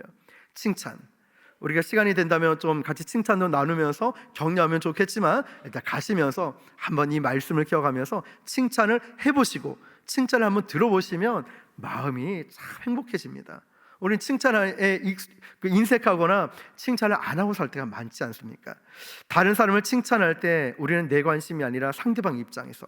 두 번째 칭찬의 기술이 뭐냐면 구체적인 행동을 칭찬하는 거예요. 자, 칭찬을 한번 해보세요 라고 하니까 잘생겼어요, 예뻐요. 근데 좀 마음이 썩 좋지는 않아요. 잘생겼다면 어디가 잘생겼는데, 예쁘면 좀 어디가 예쁜데. 그래서 진짜 칭찬은 구체적인 행동을 칭찬하는 겁니다. 다시 말하면 형용사가 아니라 동사를 칭찬하는 거예요. 어떤 부분인지. 세 번째 칭찬은 반전이 있는 칭찬이 굉장히 좋겠죠. 예를 들면 저 같은 경우는 사장님, 어머니 처음 봤을 때는 저한테 막 쌀쌀맞게 굴고 별로 안 좋았는데 하니까 째려보려고 하는 거예요. 그런데 경험해 보니까 어머님 진짜 진국이라고, 정말 이렇게 좋은 분이 이곳에 계신지 몰랐다고, 그래서 장사가 잘 되는군요 하니까 배로 더 기뻐지겠죠. 자, 그 다음에 간결한 칭찬이 좋고요. 다섯 번째는 공개적인 칭찬이 좋다는 거예요. 우리가 조언을 할 때는 둘이 있을 때, 칭찬을 할 때는 여럿이 있을 때가 좋다라고 하죠. 나다나엘이 바로 이런 내재된 편견이 있음에도 불구하고 우리 예수님은 그 나다나엘을 보면서 야, 너 간사한 것이 없네, 칭찬을 하면서 예수님 그 마음을 움직이기 시작했다는 거죠. 정직함과 진지함으로. 우리도 전도할 때 보면 예수님처럼 칭찬을 하다 보니까 마음이 참 행복해져요. 그래서 칭찬도 훈련하는 게 필요해요. 만날 때마다 칭찬거리를 찾아내는 거예요. 헤어스타일 바뀌었는지, 가방은 뭔지, 뭐가 뭔지 바뀐 걸 잘 찾아내는 거예요. 이런 것까지 기억하냐, 또 칭찬을 받았을 때 얼마나 기쁜지 몰라요. 자, 세 번째로 보면 한 영혼의 구원에 이르는 길을 보여주는데요, 예수님의 전도를 보니까요, 전도 대상자들이 마음을 기쁘게 하고 칭찬하는 데서 끝내는 것이 아니라 한 영혼이 구원받기 위해서는 그분이 누구인지를 참으로 알아야 된다라고 말씀하셔요. 예수님은 하나님이시고 구주이심을 믿게 만드는, 그분이 아니고서는 구원받는 길은 절대로 없다라고 말씀하는 거예요. 그래서 가장 쉽게는 손바닥을 펴보면 이렇게 얘기해요. 우리 천국이 있습니다. 인간은 죄인입니다. 하나님은 사랑이신 동시에 하나님은 의로우신 분이십니다. 이 죄를 가만히 둘 수 없어서 예수님을 보내주셨습니다. 예수님은 우리의 죄를 위해서 십자가에 죽으시고 부활하시고 다시 오시겠다라고 약속하신 분이에요. 마지막 다섯 번째는 믿어야 되는데, 이거는 책이 있다, 이거는 사물에 대한 믿음, 이순신 장군은 역사적 인물에 대한 믿음. 우리 구원을 위해서는 예수님만 믿어야 됩니다. 간단하지만 정확하게 복음을 전할 수 있어야 한다는 것이죠. 자, 그래서 48절을 보니까요, 나다나엘에게 예수님은 그분이 자신이 참으로 누구인지를 이렇게 계시하고 있어요. 48절을 같이 한번 읽어볼게요. 시작. 나다나엘이 이르되 어떻게 나를 아시나이까? 예수께서 대답하여 이르시되 빌립이 너를 부르기 전에 내가 무화과 나무 아래에 있을 때. 아멘. 무슨 말이냐면, 너를 전도한 건 빌립이지만 그가 너를 전도하기 전에 조금 전에 내가 너를 무화과 나무 아래에 있는 것을 내가 봤다. 네가 뭘 하고 있는지, 어떤 고민을 앓고 있는지 나는 다 알고 있다 라고 말씀하시는 거예요. 자, 여기에 대한 나다나엘의 반응은 49절입니다. 시작. 라비오. 49절 시작. 라비오, 당신은 하나님의 아들이시오, 당신은 이스라엘의 임금이로소이다. 아멘. 마침내 예수님을 바라보면서 평범한 사람이 아니네, 이분은 존경할 분 이상으로 내 모든 것을 알고 계시는 전지전능한 분이심을 나다나엘이 깨달았다는 거죠. 자, 그리고 우리 이스라엘에게 기다려온 온 하나님의 이 메시아 소식을 그들에게 전달되었다는 것이죠. 예수님은 여기서 끝나지 않고 정확하게 예수님이 누구신지를 나다나엘에게 전달했다는 거죠. 그의 구원의 확신을 위해서요. 50절에 보면 나다나엘에게 무화과 나무 아래에 있던 너를 내가 알고 있었다는 것에 놀라지 말라고 말씀하십니다. 또한 그보다 더 놀랍고 위대한 일을 보게 될 것이다 예언을 합니다. 51절 시작. 또 이르시되 진실로 진실로 너희에게 이르노니 하늘이 열리고 하나님의 사자들이 인자 위에 오르락 내리락 하는 것을 보리라 하시니라. 자, 구약 성경에서 야곱의 이야기를 기억하실 겁니다. 베델에서 들판에서 본 환상이 있죠. 하란에 있는 삼촌 라반에게 가기까지 하늘과 땅을 연결하는 이 사닥다리, 천사가 오르락 내리락 하는 것을 보게 됩니다. 자, 하나님이 여기 계시거늘 내가 알지 못했습니다 해서 돌베개에 베고 잡던 것을 기념비로 딱 세우는 장면이죠. 성경학자들은 이 하늘과 땅을 연결해주는 사다리야말로 하나님과 인간 사이의 유일한 중보자로 오시는 바로 메시아의 예언적 환상이라고 말합니다. 사도 바울은 이렇게 이야기합니다. 디모데전서 2장 5절 보니까요, 하나님은 한 분이시요 또한 하나님과 사람 사이의 중보자도 한 분이시니 곧 사람이신 그리스도 예수라. 아멘. 자, 이처럼 무화과 나무의 이스라엘 진지한 구도자로 바로 예수님을 만날 수 있고 모든 것을 알게끔 메시아라는 사실을 정확하게 알려줬다는 거죠. 그리고 이 시대의 나다나엘들은 이 땅에 메시아를 기다리고 있습니다. 이 땅에 예수님을 만나게 해줘야 된다는 거죠.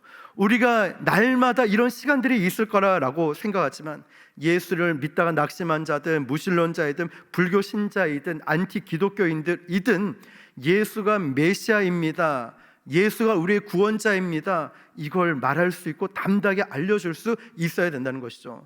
여러분, 이 말씀을 볼 때 우리가 놓치지 말아야 될 것은, 우리가 항상 전도 대상자를 만났을 때는 어떻게 좋은 얘기로 끝나면 안 됩니다. 복음이 결론이 되게 만드는 거예요. 제가 전도할 때요, 어떤 분이 항상 그 식당에 앉아서 술을 홀짝홀짝 마시던 어르신이 계셨어요. 갈 때마다 어르신에게 이제 복음을 전했고, 또 갈 때마다 이제 좋은 관계가 이제 형성이 됐었어요. 그래서 어느 날 가다 보니까 저기 사거리에서 손을 이렇게 하면서 막 누구를 찾고 계시는 거예요. 누구를 찾고 계시지? 제가 뒤에서 아버님! 이러니까 아이고 깜짝이야. 왜 놀라세요? 아니 나는 목사님이 어디 있나, 목사님 갔으면 나 이제 술 마시러 가려고 했지, 이러는 거예요. 그런데 이분이 그렇게 말씀을 하셨는데, 아이고 제 손을 꼭 잡으면서 이렇게 말씀하시는 거예요. 목사님 참 고맙습니다. 목사님 참 고맙습니다. 나한테 예수님을 소개해줘서 참 고맙습니다. 고맙습니다. 이러는 거예요. 자, 그분을 제가 잊을 수가 없는데요.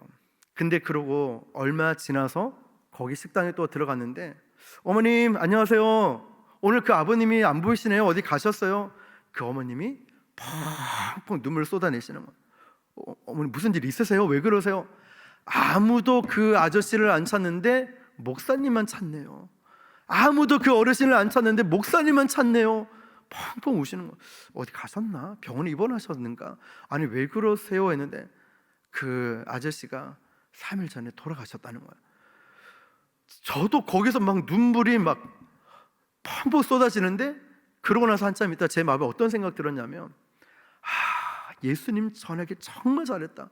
만약에 내가 나중에 좋은 게 좋은 거라고 술 끊고 예수님 전하겠다, 이런 상황을 따졌더라면 제가 얼마나 한이 맺혔을까요? 얼마나 평생 마음 아팠을까요? 아직도 제가 그분을 생각하며 마음이 아프지만 정말 다행이다, 다행이다. 그래도 그분은 천국 갔을 거니까 다행이다, 다행이다. 왜냐하면 제가 사실 아픔이 있거든요. 제가 이전 교회 부교역자로 있을 때 밀양 구치소 사역을 했었습니다. 거기서 큐티를 나누고 삶을 나누는데 교회로 편지가 옵니다. 그러면서 이제 서로 주고받고 마음을 나누었습니다. 그런데 어느 날 밀양 구치소 이름이 아니라 주소가 고신대 복음병원 주소로 편지가 온 거예요. 목사님 제가 병보석으로 출소했습니다. 가능하면 빨리 여기 몇 호니까 신방을 와주세요. 근데 12월 중순이었어요. 교회 행사가 많죠. 성탄절, 송구 영신 예배, 특세도 해야 되고. 그래서 1월 중순 한 달 뒤쯤 갔어요. 갔는데 그런 사람 없다고 하는 거예요. 아니요, 여기서 보세요, 편지가 이렇게 왔는데. 그분요, 수간호사님 오시니까 수간호사님이 좀 얘기를 해주세요 이러는데, 그분 병원 치료받고 가셨습니다. 그러면 그분 좀 연락처라도 알려줄 수 없다는 거예요. 근데 왜 이분이 구치소에 있는데 왜 나오셨습니까? 이 말씀에 드리면 안 되지만 이제 담당 목사님이라니까 알려드릴게요. 이분이 말기 암입니다. 이런. 그런데 이 말기 암인데 이분이, 제가 하루 몇 시간을 기다렸어요. 주소나 연락처는 뭐 좀 끝까지 좀 가르쳐 달라고. 안 만나면 안 될 것 같으니까, 그 얘기를 들으니까 절대로 안 가르쳐 주는데 한 가지 알려주시는 거예요. 다음 주 이 시간에 예약이 되어 있습니다. 그럼 다음 주 이 시간에 와 보십시오. 다음 주 아침부터 갔는데요, 수간호사님이 그러는 거예요. 만약에 이 시간에 나타나지 않는다면 이분은 치료를 포기한 겁니다. 그러면 결과는 뻔한 거 아니겠습니까? 제가 그 뒤로 그분을 연락도 안 되고 만날 수도 없어요. 이름과 편지는 아직까지 기억을 갖고 있는데요, 제가 그 기회를 놓쳤다는 이유 때문에, 제가 그 기회만 생각하면 너무 마음 아파서 그 어르신들 지금도 만나는 분들에게는 꼭 손을 잡고 확인해요. 그리고 사진도 찍고 동영상 찍으면서 복음 제시하는 거 어머니 꼭 기억하시라고, 볼 수 있으면 이거 꼭 보라고 말씀드리는 거예요. 그분이 제 손을 잡으면서 목사님 고맙습니다, 참 고맙습니다, 이게 아직도 제가 기억이 나는 거죠. 예수님 안 전했으면 어쩔 뻔했습니까? 불신자의 영혼에도 예수 그리스도에 대한 기다림이 있었던 거죠. 지금 이 시간 복음의 이야기를 들려줄 소중한 사람 여러분에게 있습니까? 아니면 어디에 있습니까? 우리 교회는 또 우리 상황이 안 좋아서 안 된다, 이건 더 이상 변명할 수 없겠죠. 정말 중요한 문제가 뭔지 아십니까? 우리 마음이 무너졌다는 거예요. 마음이 무너졌어요. 전쟁에서 심리전이 있습니다. 마음이 무너지면 다 무너지거든요. 마음이란 배의 조그마한 키와 같아서 이 조그마한 키가 그 큰 전체 이 배를 움직이죠. 아무리 큰 배를 할지라도요, 조그만 조타실의 키 하나로 이 배가 움직이는 거예요. 사람의 마음을 움직이는 것도, 사람을 움직이는 것도 이 마음에 달려 있다는 거예요. 그런데 마귀는요, 우리 마음을 무너뜨려요. 할 수 없다고. 지금 코로나인데, 지금 시국에 무슨 전도가 된다고. 안 된다고. 그런데 하나님은 우리에게 소망을 주시는 거예요. 무슨 소리 하냐고. 예전에도 어렵고 지금도 어렵고 앞으로도 있는데 왜 멈추냐고.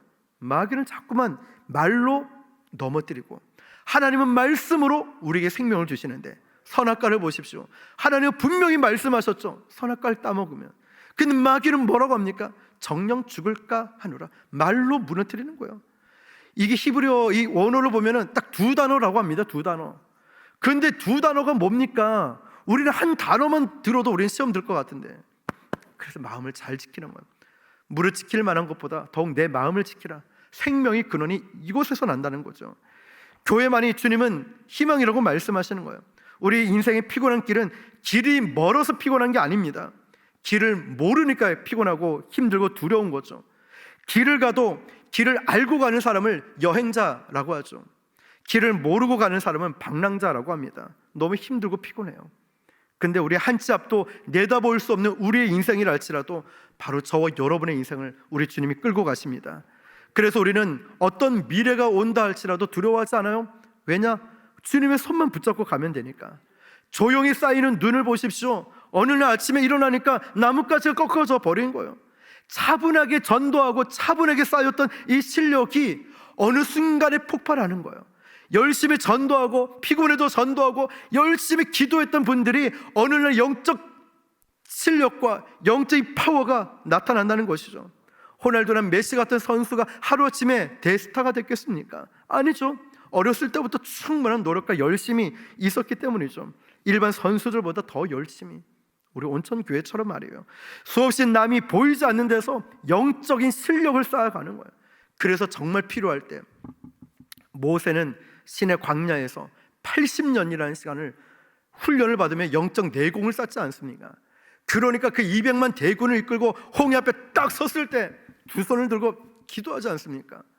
훈련을 받고 내공이 쌓여 있지 않습니까? 요셉은 정치범 수용소에서 2년이라는 시간, 다윗도 광야라는 시간, 모든 사람이 이 시간들을 통하여서 만들어지고 쌓여져 있는 이런 시간들이 있지 않습니까? 어느 순간 폭발하는 거예요. 어느 순간 전도하다 보니까 열매가 맺히기 시작하는 거예요. 기도하다 보니까 영적인 힘이 생기기 시작하는 거예요.